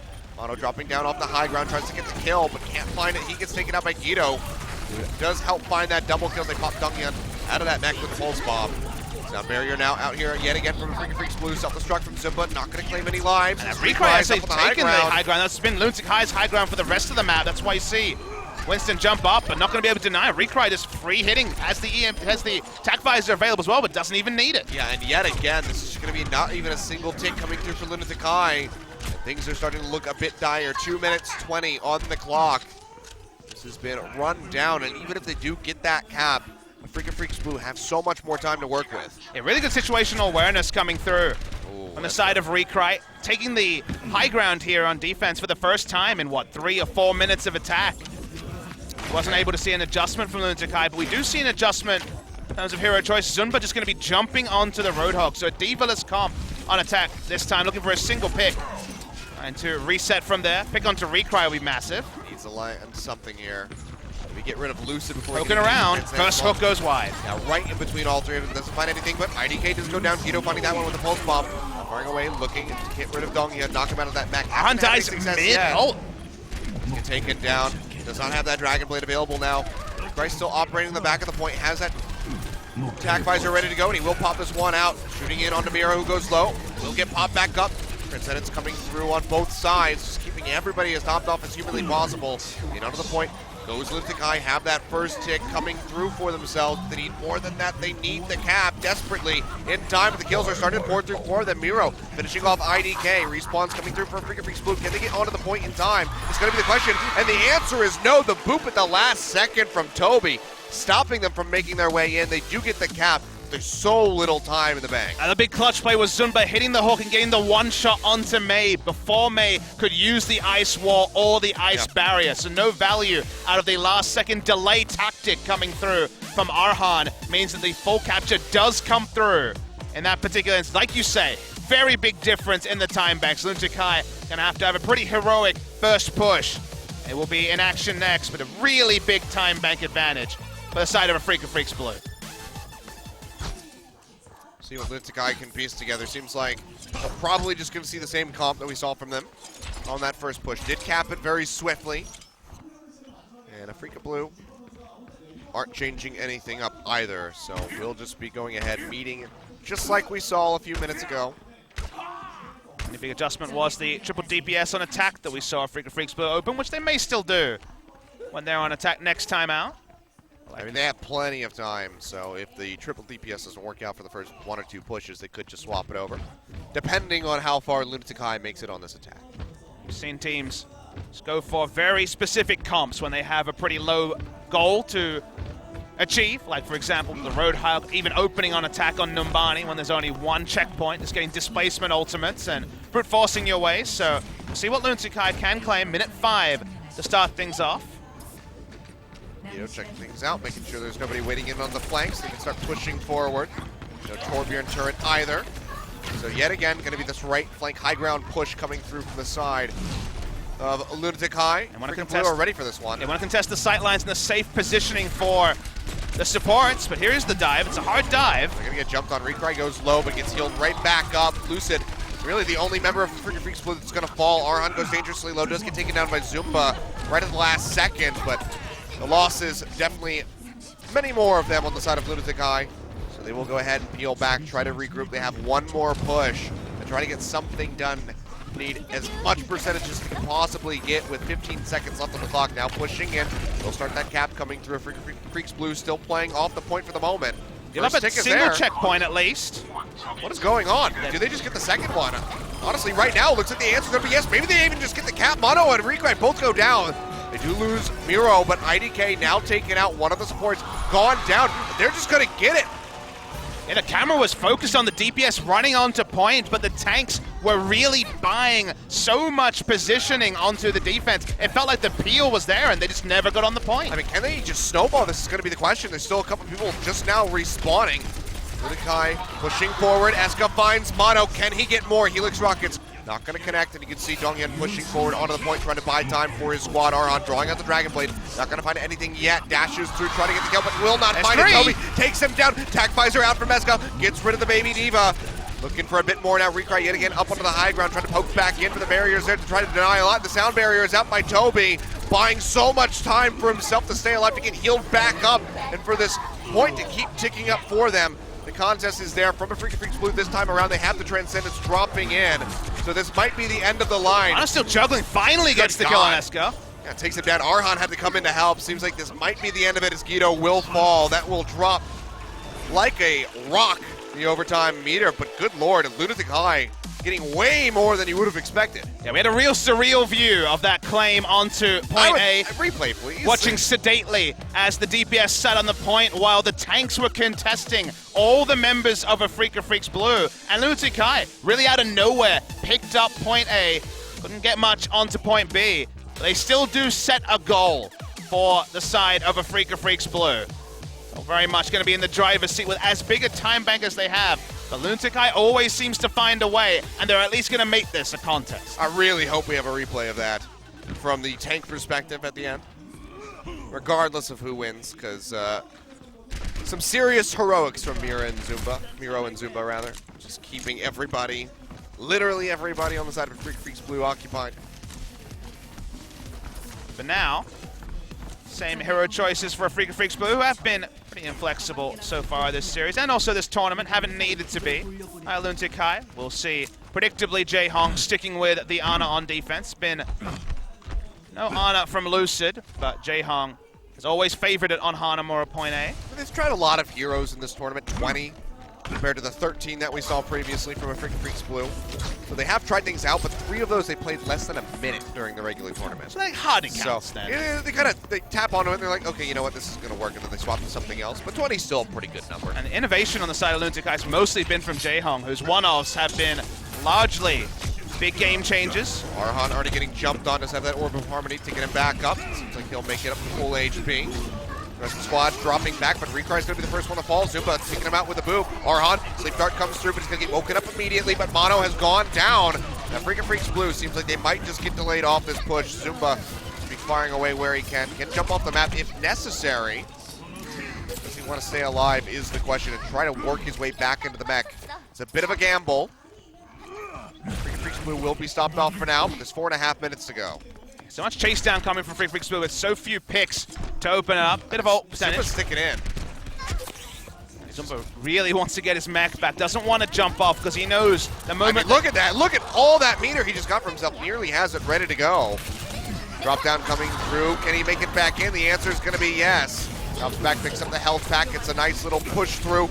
You see Mono having to back off. Goes low. Has that healed an eye on him, and he will fall in the end. 2 kills onto the members of Freaks Blues. Jae-Hong not going to get taken out by that pulse bomb. No stick there. And Arhan pushing very deep into enemy territory. Seems like he knows that he's not going to be able to find a kill. He's going to get popped off the map. He will go down, and Freaks they get halted out yet again. They got Miro to use Ultima, but that was really the only big advantage that Freaks Blue could get, and that particular attack started with a much bigger time bank than they did starting up the map with 5 minutes. Freaks Blue, they have the Dragon Blade now, they have the Transcendence, they can open with that. And for now, Soundbarrier not quite available for Lunatic-Hai. Pulse bomb coming through here. Guido looking for that cheeky corner pick, but will not be able to find it. In the meantime, Arhan dashes through, takes out Jae-Hong, who's yet again playing very far forward by the look of things. Self-destruct tossed by Zumba. Does find a kill on Mono, and Lucid gets taken out. Maybe that's enough to go ahead and stomp out this push yet again. Arhan getting zapped to death. Will get killed right at the end. Eska takes him down as the soldier. And Already halfway through the time bank, just about. Afrika Freaks Blue getting stopped at every twist and turn. And even with the investment of the Dragon Blade and the Transcendence, sure, got a couple of stragglers, but no more on the side of Afrika Freaks Blue. Will not make any further adjustments. Looking to come in as Guido looking around the front, trying to get information about any swaps. None coming. Goes low, we'll get top back up. Just trying to build up for another pulse bomb. Last one was a nice angle that he was trying to play, but didn't quite find that stick. It was rather cheeky. But for now, that's going to be the sound barrier coming down to the Freaks Blue pile in, looking for the cap finally. Recry chasing in, has the attack visor ready to go, but tries to get onto the support members, but cannot take them down. Mono will be able to get rid of Jaehong, but Arhan, Lucid, and IDK have now all fallen. Both supports getting taken out. Pulse bomb in will knock Donghyun out of that mech, and Miro is just kind of boxed into a corner, smacking him around like the angry ape he is. Comes up with the kills, and now it's 2 minutes left on the clock. Lunatic-Hai looking for match point, looking for the full hold. Yeah, Afrika Freaks have been so tunneled on trying to take down the backline as the disengage from the sides of Jaehong and Toby was awesome. Couldn't find really any picks, and as they were diving, the backline was exposed. Their supports were taken out, and now we're getting into extra innings as well. Arhan opens up again. Has the Dragon Blade Heal Deny coming through, drops low, 10 HP, and the boop is there from Toby to take him out. Jaehong the only one that's fallen. Eska will follow up, but it's 3-2. See that leap in is, well, Mono, he's very deep into enemy territory at the moment. Guido going in with a recall, keeping himself topped up, goes back over to the point where nobody is contesting at the moment. IDK trying to get out of there with his life. Seems like he's going to be able to do so. Well, this is pretty deep. Actually chasing in onto Jaehong. Okay, he's just trying to proxy the spawning members of Lunatic-Hai, which is not very many of them. Self-destruct out. Not going to find a kill. Transcendence coming through, going to be matched by that sound barrier from Toby as Lunatic-Hai tries to hold on to this one. 56 seconds remaining. Recry with attack visor goes forward, finds the enemy Lucio, looking for the Tracer, can't quite find her. Hero rejoining the fight, has to bounce back. Try to keep himself alive, will get taken out off screen by the Primal Rage from Mono, who's doing quite a bit of work for his squad, so it seems like the cap will finally come through for Afrika Freaks Blue, but now it's just 1 minute and 7 seconds left. They need 33%. And Mono was the hero. We saw the previous attempt with the Soldier trying to rush and get the backline. That didn't work. Chasing Jaehong to the ends of the earth, coming back in and cleaning up low health members. They have a pretty realistic objective. They have one push, basically, for one checkpoint, and Guido goes down. Yeah, Recry finds the pick right off the bat, but he gets taken out as well. Miro just zapping him to death with the help of Toby. He was swapped over onto that Zenyatta, so operating with double range supports here. Want to be able to top up these tanks as they operate on the high ground contesting Afrika Freaks. Now Jaehong has ult, so does Miro. The combo can hold the point for a really long time. Waiting for the contest from Arhan, who switched off the Genji onto the Tracer just earlier on the previous attack. Has the Pulse Bomb. On the back line looking for either taking over the overtime or finding a support. He'd love Jaehong. Well, that's going to be the nano boost already coming through here. Arhan going low, gets a big recall to keep himself alive. Stick not quite going to happen as Eska is able to kite his way back. Primal Rage used out by Miro, leaps back down to the low ground, trying to keep himself alive. Donghyun throwing in that self-destruct, gets the kill onto Jaehong, pops it right below his feet, but it's going to get knocked out of the mech right afterward. They need this first tick, but they're suffering heavy losses. They try to go ahead, take out the monkey. They will be able to do so. Mono going low. Arhan taken out as well. Major delay tactics have been used. They will go down, and Lunatic-Hai close out Hanamura now at match point 3-0 over Afrika Freaks Blue so far. Pretty heroic hold, you'd have to say, with how big the time bank was on the side of Afrika Freaks Blue. Couldn't do it. Took so long on the first point. And now it means we're going to extra innings, Achilles. No team able to pick up a single capture point on the second point. Means, I'm pretty sure, it's a tiebreak time. Oh boy. Well, rough stuff here from the side of Afrika Freaks. Very heavily struggling. And Lunatic-Hai are just looking absolutely unstoppable so far in this set. Yeah, really trying to read what's going on here. This particular scenario, seeing what map we're going to jump onto for the draw, because they just couldn't get that first point on the capture. Yeah. They are told before what the tiebreak map will be. Yeah, you were correct. I'm getting ahead of myself, Papa. I'm just so excited that Lunatic-Hai is going against the odds. Why we don't allow solo casts, So, Kilios. yeah, Gotta have 2 pairs of eyes. God forbid if this was a solo cast, there'd be so many mistakes. So I do apologize, ladies and gentlemen. We do have the tiebreaker coming up. Best of 1, random select. See what our map is going to be for that one as we get the guys into the lobby. Seems like things are ready to go. Can't quite spy it. I'm trying to look at their screens. I guess we're going to have to find out the old-fashioned way. Probably not going to be the side of Nepal that we saw in the first series, and so we're going to be jumping on Lee Jungtao. It's night market, I believe. No, this will be Gardens. Ah, Gardens. My apologies. Not Garden. You sure it's the S? Yes, the original is Why Gardens. is there a and Gardens in Garden is in Oasis. Why is that Gardens and a garden? I don't know. Ask Blizzard. That's true. Okay, I'll let them know. I'll just send an email. Just tweet it. Blizzard@blizzard.com. Tweet at Jeff Kaplan. He'll put it in the next developer update. And then Dino Flask will remix it and make it hilarious. Lunatic-Hai getting to play tiebreaker on control after they already won control point. Probably going to be plenty of wind in their sails. Freak of Freaks Blue giving up 99% in the first control point and then 81. As you know, was pretty one-sided stuff for the side of Lunatic-Hai. And what's opening here? So far, no surprises. Arhan will not be jumping on Genji. Predictably, a lot of pharmacy usually on Gardens. So far, no sightings. I mean, neither of these squads really play Eska in previous seasons, but not this season. I mean, Freak of Freaks Blue have not played it at all, but Eska, speaking of which, will find the first kills. He opens up on the recry, finds the Helix Rockets, and Lucid's going to go down as well. Guido doing so much work for Lunatic-Hai throughout the duration of this series so far, and it's not stopping yet. IDK going to go down. Jaehong firing away, just throwing his balls at people, and it's working out well. Yeah, able to push up so assertively, able now drop back onto the point. Basically a perfect ace coming over side of side of Lunatic-Hai. Now they have control. Very hard to find different positions here to attack onto the point. You can see already frustrated. They're going to float in from the backside, I believe. They also have another particular engage. Mira jumps in. Mono just goes down. Mira says, I saw your interview, and you need to shut up right now, Mono. Stomps his way in, takes him out, and Keto yet again finds a kill, getting rid of Lucid. Will go down at the end as Recry fires away, but that's about the best thing that's happening for a Freak of Freaks Blue. And Lunatic-Hai able to push up afterwards, get exit frags, and now reset. Already 33% loaded on. They'll have double support ultimates in just a second. Freak of Freaks Blue, they tick up onto the tac visor. Really only thing to their name. Lunatic-Hai in such a strong point, and after a 5-minute hold, crazily, they might be going up 3-0. It's looking that way at the moment. Eska getting jumped on, but the Transcendence is there to keep it topped up. Recry in the meantime does find the tag visor kill on Guido, but yet again, Mono will go down. The first member of Freak of Freaks Blue to fall for another time, and Eska just coming up so huge, looking for a bit more. Won't quite get the killing. Blows onto Donghyun, but still the team kill completed here. Freak of Freaks Blue struggling so much to try to get onto this point, and now they have no ultimates. IDK close to that sound barrier, and the self-destruct nearly there from Donghyun. But is that enough to really get them in here? 75% already for Lunatic-Hai. They also have 2 zone control ultimates. Primal Rage still up from here. Hasn't needed it this whole time. Arhan poking around the backside does get the pulse bomb. Needs to be a big one. Got this one ready to go. You can see Miro going low. Does get jumped on. Gets that health back. Leaps over the building to keep himself alive with the Primal Rage. Perfectly timed out for himself. Gets himself into the point as well. Toby will fall as Arhan takes him out with the pulse bomb. Can't find a multi-target kill.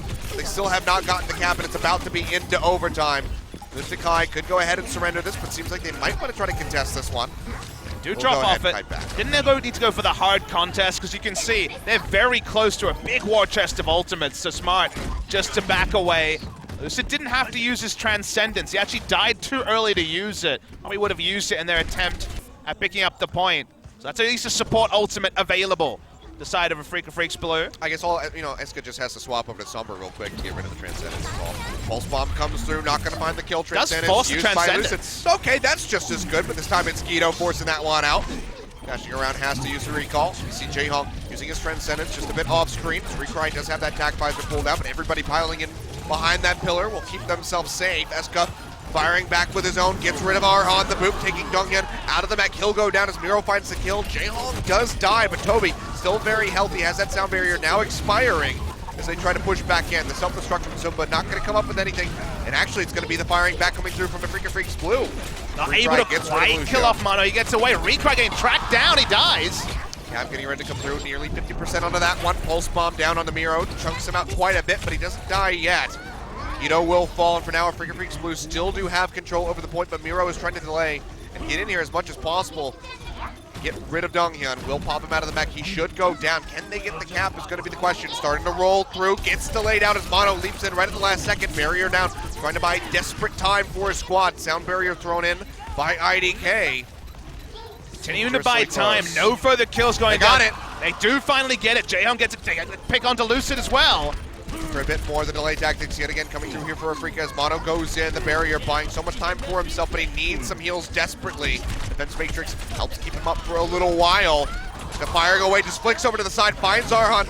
Self-destruct thrown out by Donghyun. Mono yet again joining into the fight. The Freak of Freaks Blue might be able to make this one work, but Donghyun needs to stay alive. Able to kite in and out, even with the lack of heals. Jaehong's back in as well. Eska turns to the side, yet again finds Lucid, gets rid of Recry. Transcendence is here. Donghyun's gonna get popped out again. Will go down, and overtime drops, and now Lunatic-Hai, I can say it this time, are at match point, 3-0 over top of a Freak of Freaks Blue, and they're looking to just go ahead and close this one out right into the finals of a 4-0 victory over the undefeated team all throughout the round of 16 into the round of 8. And they're so close now they can taste it. The ability to delay out for 5 minutes of time bank and not even allow a single tick onto point B felt like a victory for the side of Lunatic-Hai, confirmed as a victory onto the control point. And now, well, we talked about, hey, today we have one guarantee. We get to see a Freak of Freaks Blue play Escort. They play Escort, backs against the wall, and Escort, for the first time, might also be the high and buy for the side of a Freak of Freaks Blue. You can expect the Freak of Freaks have been practicing Escort in the background, despite the fact that they have not had to play it. But this could certainly be a weakness for them. Lunatic-Hai haven't played it too much themselves, but have had it more recently compared to a Freak of Freaks Blue. And now, with their backs against the wall, match point for Lunatic-Hai, we will have that tactical pause called.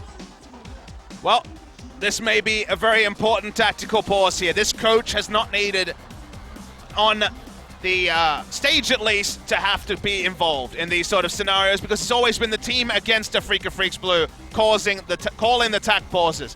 They have been so comfortable in their run to the semi-final, too comfortable perhaps, people will say. The 15-0 will become a relic of the past if they go out in straight sets against Lunatic-Hai. And now they have that interesting question of where to jump on, because if you ask me about Escort, Dorado has been the auto choice for most teams. I mean, speaking of interesting questions, mine is, we know what happens for a Freak of Freaks Blue when they win. They get to go to, beef barbecue, pork barbecue. They get to eat meat instead of having to eat vegetables. What happens if they lose? Do they get punished? There's no more games. Do they just not get to go to barbecue until Season 4 of Apex? Scary thing is, they probably haven't been thinking about that too much. They've been rewarded time and time again. The sort of questions that would be there for other teams have never been raised for the side of a Freak of Freaks Blue. So, very difficult to see where they're at, because it's one of those things, when you're on a win streak, it papers over the cracks, right? Everything feels good. Any sort of disagreements you had with your teammates, none of that matters because you're winning, and when you're winning, you feel great. We didn't know what happened when they lost, and so far the question has not necessarily been capitulation, but there's been these little mistakes that we haven't seen creeping up again and again from different players. Mono has not been better than Miro in this particular series. Their strategies, and for example, their ability to play the Genji. The Genji really has not achieved much for Arhan. He's been jumping on the Tracer more and more as we've gone on. It feels like a Freak of Freaks Blue, for the first time in Apex Season 3, are conforming to what another team is doing. I mean, one of the things you really have to compliment today is Eska especially. Everybody, Eska Lol, the big meme. He has been on form. This is the Eska that we saw the likes of in the Season 2 Grand Final, when he had those shining moments to help carry this squad to success. He and Guido have both been performing better than we've ever seen them in the last couple weeks. Started off today at a 1 1.08 KDA. I would love to see the numbers after this set if they close this out with a 4-0, because it has to surge forward. And the thing about Eska is that he's kind of had to be a Mr. Fix-It. When you ask about big Eska heroes, it's more been heroes he's been forced onto rather than heroes that really seem to fit him. Not a great Tracer player, I think it's fair to say. But at that, now they have Guido to jump on the Tracer. He had to be the Tracer to Who Are You, because Who Are You was the Genji du jour, and thus, to me, he's more comfortable on the Soldier, certainly. And now we see him, just like Rascal, emulating as a DPS player, jumping on the Sombra. His decision-making on the Sombra has been very, very good. Very often using the EMP. And he doesn't need 5 members. If he's getting the D.Va and taking out and hacking the D.Va, stopping her from being a factor, that has been enough for Eska. And crucially, that has been enough for Lunatic-Hai when it comes to picking up victory. So the tactical pause ends. First time on Escort. In this tournament, Lunatic-Hai have played Escort 4 times. In 6 months of Apex action, there's only been 5 Escort maps for the side of a Freak of Freaks Blue. Famously none this season. We'll see where they go. One of the biggest victories, that historical moment for a Freak of Freaks Blue, was on Escort. It was famously on Gibraltar, where Arhan backdoored the payload and was able to push it over. Gibraltar's the famous one, but Route 66 will be the decision. All right, well, we're just finding out more and more about a Freak of Freaks Blue's comfort map. So far it hasn't really worked out for them, however, but Route 66, maybe this is the stage for some change. The start, perhaps, of the dreaded reverse sweep if you're a Lunatic-Hai fan. Reverse sweeping Lunatic-Hai, hey? I mean, not like that's never happened before, but a very bold prediction indeed. Seems very unlikely with their backs against the wall. Visor glasses are off for Recry. No time for posing now. This is where you earn your money. This is where your story may end. You're the Freak of Freaks Blue in Season 3, whereas Lunatic-Hai, everything is working for them on this day. They have been smarter. They have been better. They have been tighter in their plan. The decision-making from behind is not the same for Freak of Freaks Blue. All right, well, let's see if they can get themselves together. That tactical pause, 3 minutes bought with their coach to try to get their mental state fixed, to try to get them focused in on this game, to start climbing their way back into the series, to actually make it a series. Let's go ahead, load up Route 66.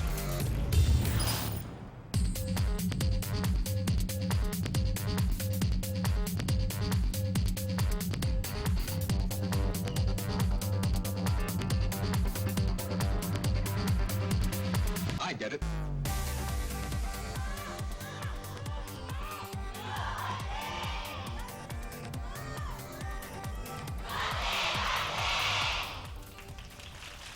Very big cheer coming out from the Lunatic-Hai fans, as always, but especially so here today. Match point for them, potentially 4-0ing a Freak of Freaks Blue. The team, like you said, going for the Michael Jordan record. And they are very, I mean, it's already been shattered, but even getting the win here is seeming like an impossibility. Yeah, they were reaching for the unfathomable, and now they're just trying to get a single game win in their grasp. They can't even be thinking about reverse sweeps until they get a win on Escort here on Route 66 and move from there. And what a change in fortune for Lunatic-Hai. 2 matches ago, they lost to Kongdu Panthera in pretty one-sided fashion. Guido trying to play the Genji, doing his best Who Are You impression, found wanting. But the adjustments since, beating Conbox, not the most stiff opposition, but crucially, taking down Luxury Watch Blue. They could go 7-0 and set a record of their own over Luxury Watch Blue into a Freak of Freaks Blue. So far, looking really good for them.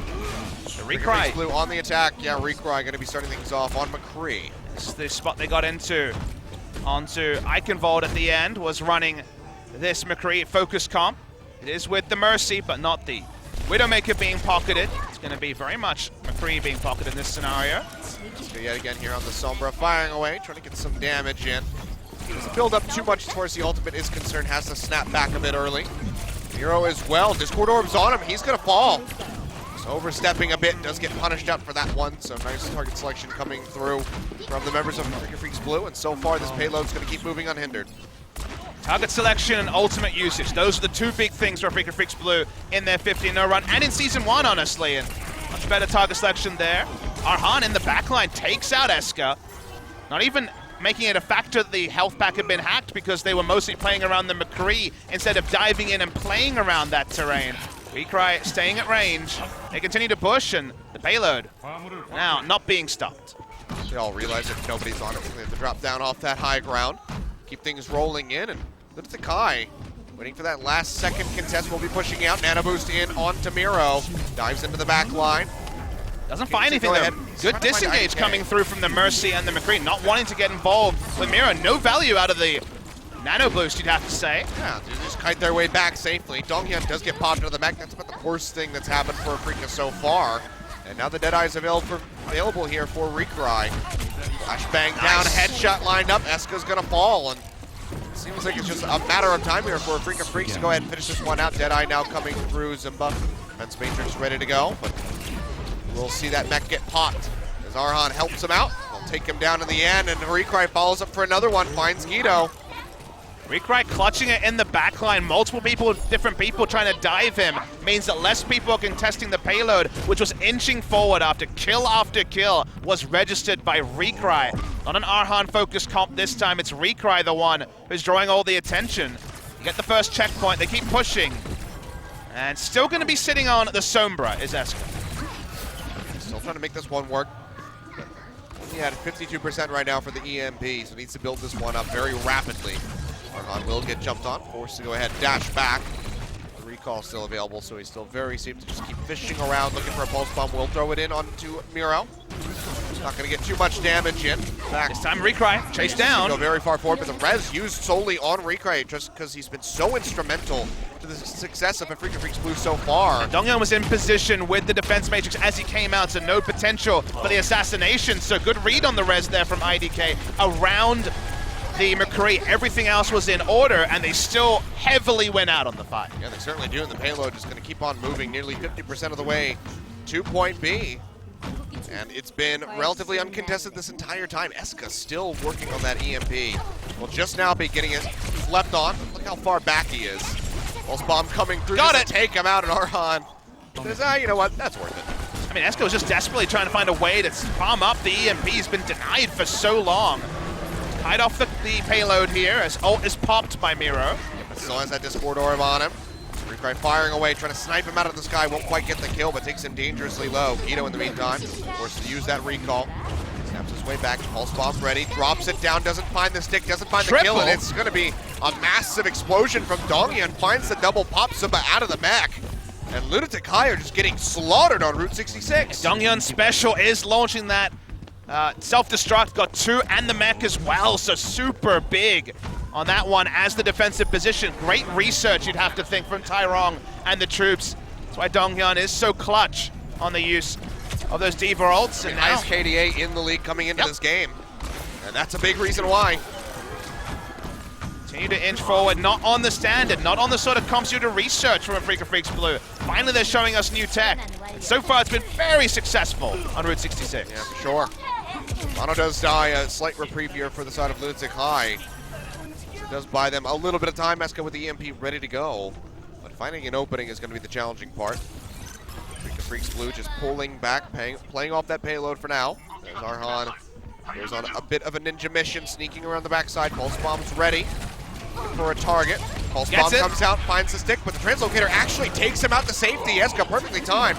Will keep himself alive. Guido finds a kill onto Recry. Now Arhan in a spot of bother will just get sprayed down. Eska with the Mac 10 comes up with the kill. And finally, Lunatic-Hai in front of point C are finding some ground to stand on, and this is looking a bit reminiscent of Eichenwald, if they can pull off this hold. A little bit early to claim that, but I understand what you're saying, because now their ult banks are also in position. Eska still has the sound barrier. He's been so good at baiting out support ultimates. Only going to be Lucid's not available for now. The EMP, going to drop this one down. Can't get that Transcendence off because it's not there. 6% still away was Lucid. Eska just sprays him down yet again. So get the pop out on Donghyun. And likely just leave him hanging out to dry. Let him retreat as a baby D.Va. Sacrifice whatever ulti charge he did have to swap back in and gain that mech. I wonder if Recry will keep sticking on the McCree. Very hard to kind of get the same sight lines he did when they were in a more open phase as they walk into this ending part of Route 66. Still trying to make it work though. Barrier down now. I think he wants to stick with it for the flashbang once Eska shows up to try to lock him in. Self-destruct will be tossed out here by Zimba. So the majority of Freak Freaks back around the corner for the moment as we see the Transcendences coming down. Zenyatta's just posturing forward in front of each other's faces. Reekrai still has that Deadeye ready to go. Flashbang consumed up by the defense matrix. So Eska pop the EMP, but get no value out of it. Much for IDK. For now, he's hanging around the sides, trying to inch forward the payload. There's a lot of fighting's happening off screen. Yeah, Primal Rage was used there by Miro, now smacking Reekrai back. Just have the Pharah spamming up. It's the Pharah into the corner. And they do take down IDK in the end. Miro getting that lead kill, but Lunatic-Hai still suffering heavy losses. But with that follow-up there from Guido, this does buy them some crucial time for the respawns. Yeah, Miro and Guido getting a lot of work done in the backlines as Lucid able to take out the D.Va. So moving right now. Right, it's moving forward, inching forward, even though the backline was occupied for a while. On the payload, they were strong. How long is this going to keep moving? Still no contest coming through from the side of Lunatic-Hai. Have to get on top of this one. There's still a minute remaining for Freak Freaks Blue to complete this push. That's going to go slow, gets himself out to safety, and does have that EMP ready. This could be the one that holds the push yet again. Pushing forward, will drop it down, looking for the kill in on Elucid, does find it as Arhan falls as well. Donghyun going to get popped out of that mech. Should be taken down. They'll leave him alive for a while just to try to get that stagger. And now Reekrai is going to be in the same boat. Gets taken out. 38 seconds. One more realistic push here for the side of Freak Freaks Blue. Love the communication coming through from Lunatic-Hai. Ensured that the D.Va was in the EMP, but then turned onto and got the Zenyatta. With the left click, hits the pulse bomb! Comes down, Reekrai will die. IDK does have the res, but doesn't want to use it, wants to save it for the final fight. That's going to buy so much time here. They're going to have to wait this one out, and it's 12 seconds remaining. IDK bringing back Reekrai on the McCree. As you say, kept it for the last second engagement. Guido's not done. He's trying to harass backline as much as possible. He wants to kill IDK, needs to get rid of that Mercy, so she doesn't have that game-changing res. Eska has died. Lucid finds the kill, stopping out what would have been an EMP coming up. He's at 73%. Self-destruct thrown out here by Donghyun. Zumba has his ready to go. Hasn't thrown it yet. Payload creeping forward, and Miro goes down. Lucid yet again finding the kills. Transcendence forced down here by Jae-Hong as he pushes in, just contesting this payload as we're now into overtime. Freak Freaks Blue, no more ultimates other than that res, but nobody's gone down yet. Self-destruct thrown out. Could this be the moment? Finds two! Reekrai and Mono both die. The res immediately comes out here from IDK, popping them back in. They have to get back onto the payload and keep this in contest. Great firing away, trying to get in on the Miro, but he's got that Primal Rage ticking it out. Eska charging in, as the translocator set, has the EMP ready to drop, will throw it in. Lucid dies, Reekrai goes down, Donghyun, IDK, all dropping like flies, as does that overtime meter. And the hold right in front of point C comes through for Lunatic-Hai, but now they basically have to go the distance to close this out to win 4-0 and advance to the grand final. Seems like you were the prophet there, Achilles. You likened it to Eichenwald, and I wasn't a believer when they first entered that last garage phase, but able to buy a lot of time. Reekrai sticking on the McCree. IDK with a big res when he pulled it off. Inching forward, the EMP still being left available. Great use of their ultimates there, and that was the thing we complimented a Freak Freaks Blue on so much. They're very effective and also judicious use of ultimates. That's been a Lunatic-Hai special for just 2 matches, and already coming trumps in this game as well. Now still, like you say, have to basically full push the cart. No trivial task. But Lunatic-Hai, they're feeling it, Achilles. They think this is their time. Get the park it right in front of that ladder. That just seems like a bit of an occupational safety hazard, this ladder. Osha would not be happy. So on the defense here for Freak Freaks Blue. It's not going to be the Genji, largely been looked over by Arhan. A lot less game time on the Genji than his traditional. 68% Genji in his last series. About his season markers. Seems like Freak Freaks Blue are not the next in the list of teams that have had to conform to the no Genji meta. Yet again, just going to be standard. No funny business on these defense plays. No sign of the triple support. A bit intriguing, you would have to say. On Route 66, obviously a little bit more risky than Hollywood, where it was perhaps most famous, and Hanamura attack if you're Kondu Panthera for some reason. Uh-oh. Well, it's before the action rolled, at least. We're going to have a pause. That's true. Always a bad time when it's in the middle of a team fight. But it seems like Guido may be having some trouble, perhaps with his mouse as he jiggles it around. I believe I have diagnosed the problem. Look at you. Calling the icon fault, calling the mouse issues perhaps. Still haven't gotten confirmation on that. There we go.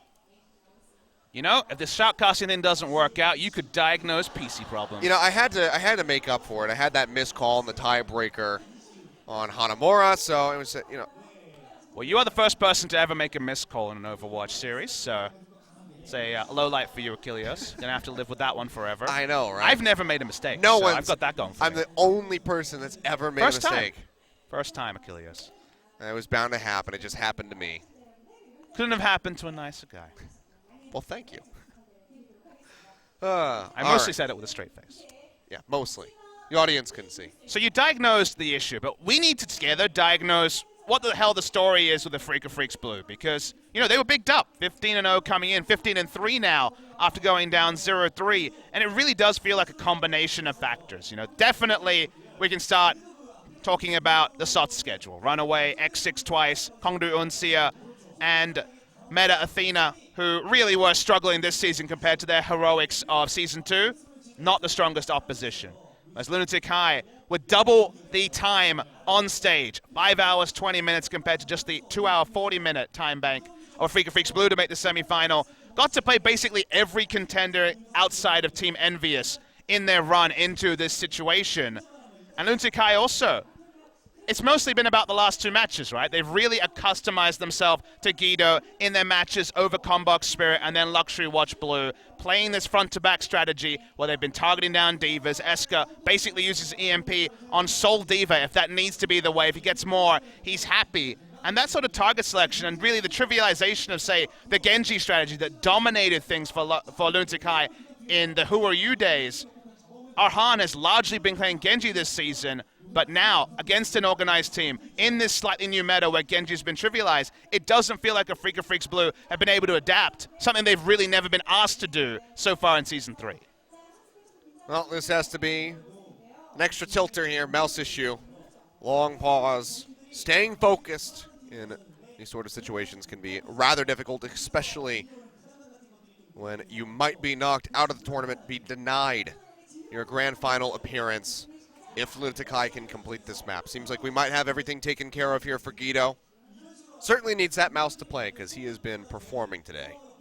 The Tracer certainly fits him very much better than the Genji did. And yep, 2.2 second time bank will tick down. This could be the attack that cements Lunatic-Hai into the grand final. I like how everything's a time bank. It's true. Time banks upon time banks in Overwatch. Here we go, Eska yet again just sticking with the Sombra. It's been so very kind to him so far. We'll get the hack in onto this nice, juicy health pack. Start opening up in onto Arhan. Has to snap back. Gets himself healed up, however. Does mean the contest around Big Earl is going to be more options for Lunatic-Hai to be able to dart in and get the hacked health pack. Hey, just duck inside. Get topped up if they get chased on. Has that faster reload time as well. Then a good spot. Miro going forward, drops down the bubble. Trying to contest that high ground a little bit. Gets quite a bit of damage onto Recry. Meanwhile, Eska does find Arhan trying to take out that Sombra so she couldn't build up the EMP, but he just pays for that one. Yeah, Arhan farmed the pulse bomb on the front lines, but Eska with Winston, Miro being able to jump in and use that health pack we mentioned, already has access to the EMP. So far, been very clean push here on the side of Lunatic-Hai. Like we're going to see a similar play here for a Freak of Freaks like we saw from Lunatic-Hai, that last second contest. As it gets ready to push forward, Arhan does find the pulse bomb in on the Jaehong, takes him down. Good opening here for the squad, but losing Mono, and now Arhan going down right off the backside of that one is going to be pretty crippling. They pop Dungan out of the mech. He's going to fall, and it is just a slaughter for Lunatic-Hai. Haven't gotten the payload moved up into point A quite yet, but it seems like it's just a matter of time. Lucid dangerously low, will get taken out. Eska comes up with yet another kill. The stomp out from Miro just leaping in on top of Recry will kill him. Overall, a team kill just extended across a few respawns will give them that cap. Even got the hack onto Recry when he had TAC Visor available, wasn't able to use it, and like you say, they roll through point A. The Sombra ultimate ended up being more consequential than just having a 6v6 after Jaehong was the first person to go down. Already up, and basically has EMP again, does Eska. Ooh, Arhan going dangerously low. Those headshots from Guido doing quite a bit of work, and Recry has died. Miro taking him out. Up onto the high ground goes Mono, but it's not enough for him to escape. Jaehong has the snipes coming through. Takes him down, and now Donghyun, yet again exposed, will be killed. And this payload is just pushing forward at rapid pace, nearing point B. Still 4 minutes on the clock. Africa Blue just does not know how to read this attack Sombra. They've been frustrated now on multiple maps trying to deal with it. They go for the dive, which is what Lunatic-Hai baited Luxury Watch Blue into doing as they take down tanks in the front line. Taking our front lines, Eska looking for that EMP. Hasn't needed it just yet. Payload almost at point C. Yeah, that's going to be the sound barrier coming down on top of the EMP. Does drop that one out. Discord It's got the payload in on the through. Donghyun, and they're just going to go ahead push this one yet again. It just makes its way in. Eichenwald all over again, Papa Smithy. It does seem to be the tilter here for Freakin' Freaks Blue. IDK going down. Donghyun out of the mech yet again as Zumba just fires away. I think the Freakin' Freaks Blue are broken, Achilleos. It is really looking that way. And if they lost to a lesser team, you know, to the likes of X6, and you say perhaps it's complacency. They went all the way through, not losing, but you do not underestimate Lunatic-Hai, especially not with their resurgence in performance. But it seems like a Freak of Freaks just aren't showing up on the day. Arhan does take down Guido, dashing forward, tries to find Jaehong. Wraps around the corner, can't quite get him, however. They will get a hold onto the payload as it rounds that near final corner.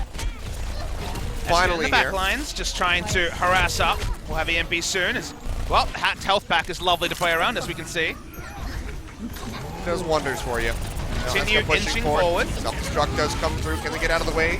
Answer's going to be no. Eska does go down. Guido will fall as well as Mono finds the kill, but Jaehong takes out Donghyun before he can make it back into the mech. Self-destruct now thrown out by Zumba. Zones them back. Let's Lunatic-Hai push back in onto the payload, gain some ground. Again, they don't have to go very far, less than 20 more meters. Lucid pushing forward with that Transcendence, trying to keep this team topped off. It's going to be the sound barrier to answer from Lunatic-Hai. Just trying to stay in, trying to keep this competitive. Even from Miro, has that Discord orb on him, and now it's going to be the Tag Visor out from Recry. Miro dodging back into the bubble, keeps himself alive for the moment, but Zumba cannot say the same. Gets taken down after being knocked out of the mech. And it seems like Afrika will regain control yet again. Yeah, Miro this time diving in with the Discord album, and even through Primal Rage taken out as the trade's going the way of Eska with the health back once again being the biggest factor. Surprising to see Arhan not visiting the Sombra at all really in this series.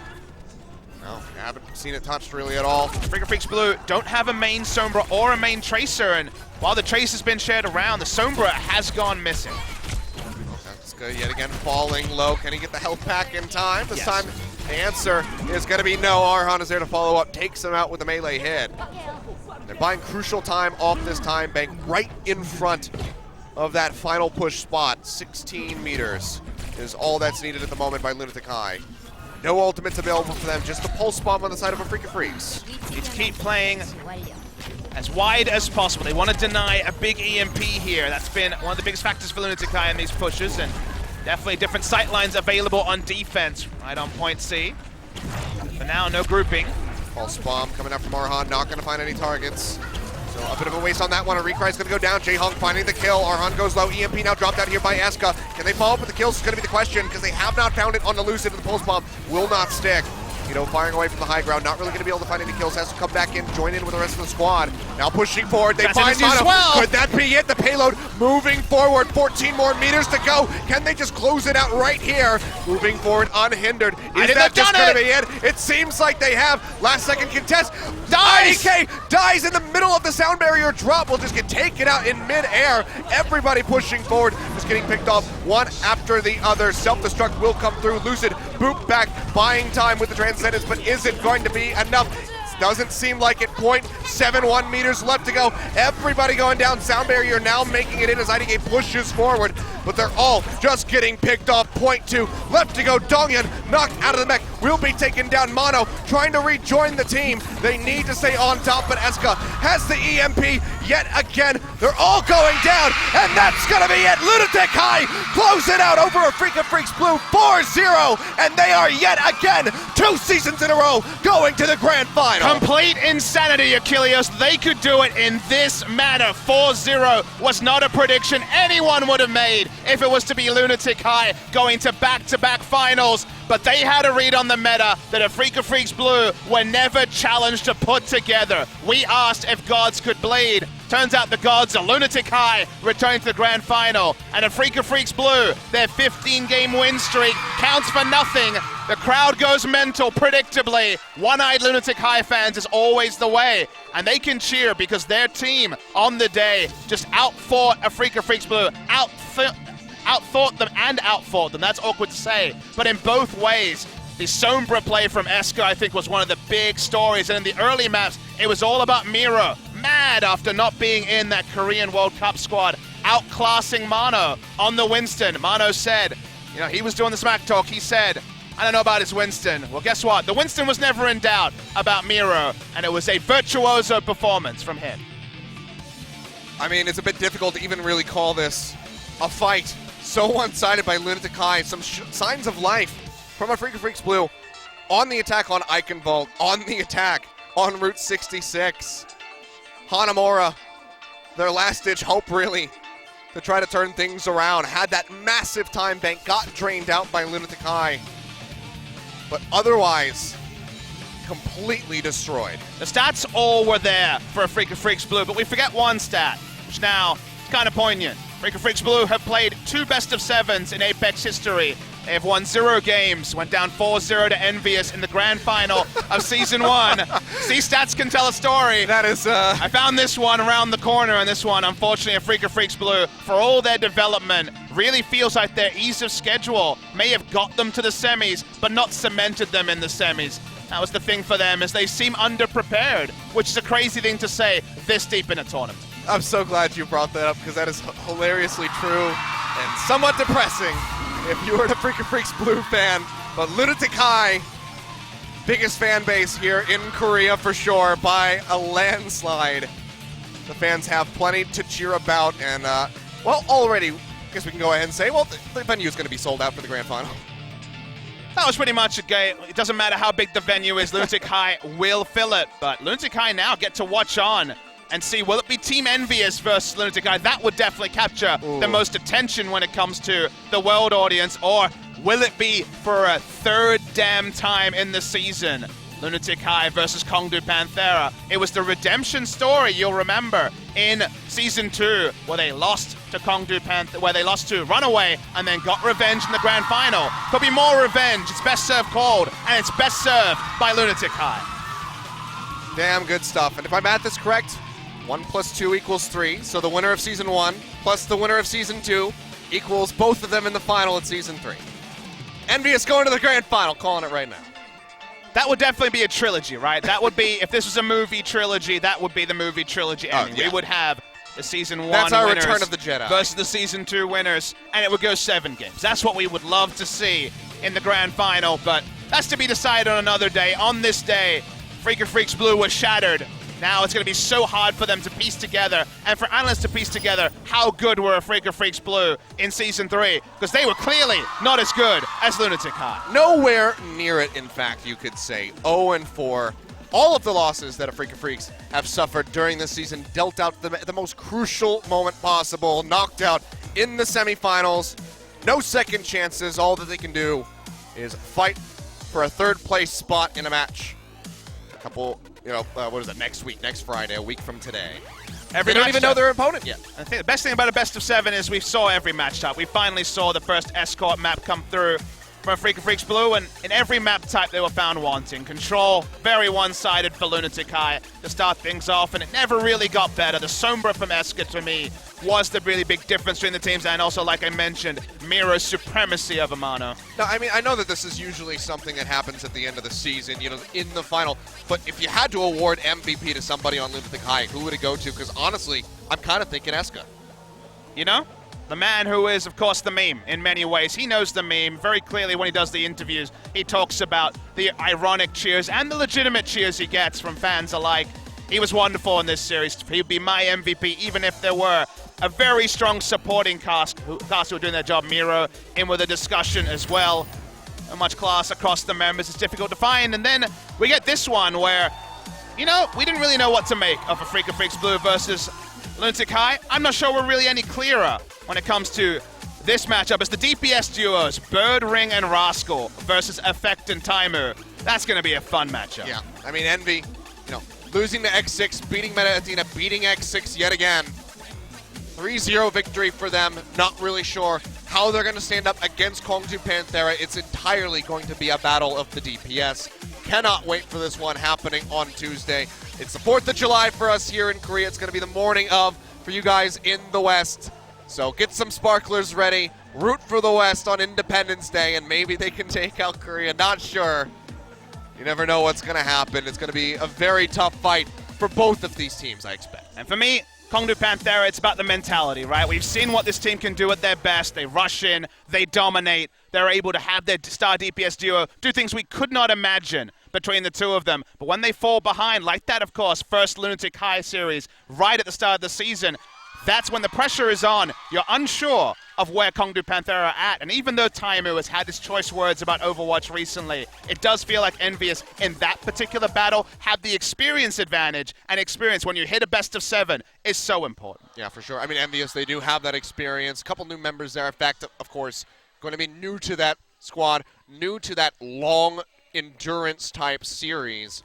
But he's been putting up serious numbers, top KDA in the league. He's been absolutely destroying on Tracer. Finally got to see a little glimpse of him on that Soldier 76, but only lasted a little bit of time. And people will say, oh, one-man team. There were teams saying, well, it's effect or nothing for Envious. But guess what? Coco, massive on Winston when we saw him in their last game. The rest of the team stepping up as well. So they are a unit now. And Kongju Panthera, at their best, are a cohesive team. When they start falling away, it does start becoming these very talented solo queue competitive players really struggling to have a cohesive unit. So very hard one to read. It feels like just like this series, map 1, I think, could really be the psychological advantage because Freak of Freaks Blue, it felt like they were shattered by a couple of maps in. I mean, we know what usually happens with Envy. You get Taimu rolling, and it just does not stop. You add effect into that, and it is just a monstrous amount of DPS that's coming at your face. So it could be a very tough one for Kongju Panthera, but it could go either way. Birdring and Rascal putting up some great numbers.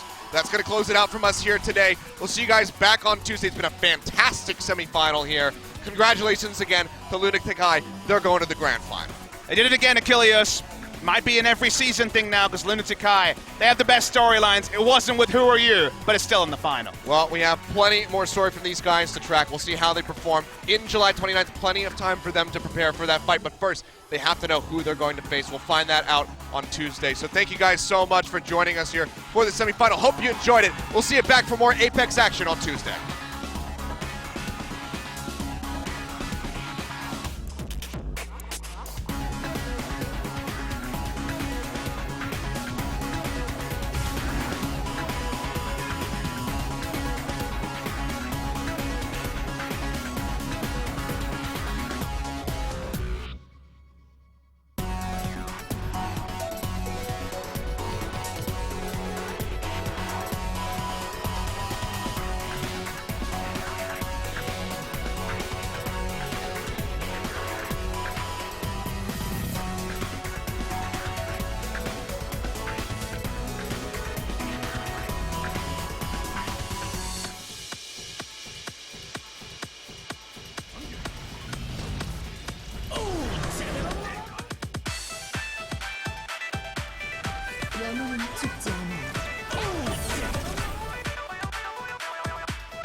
영웅은 죽지 않아.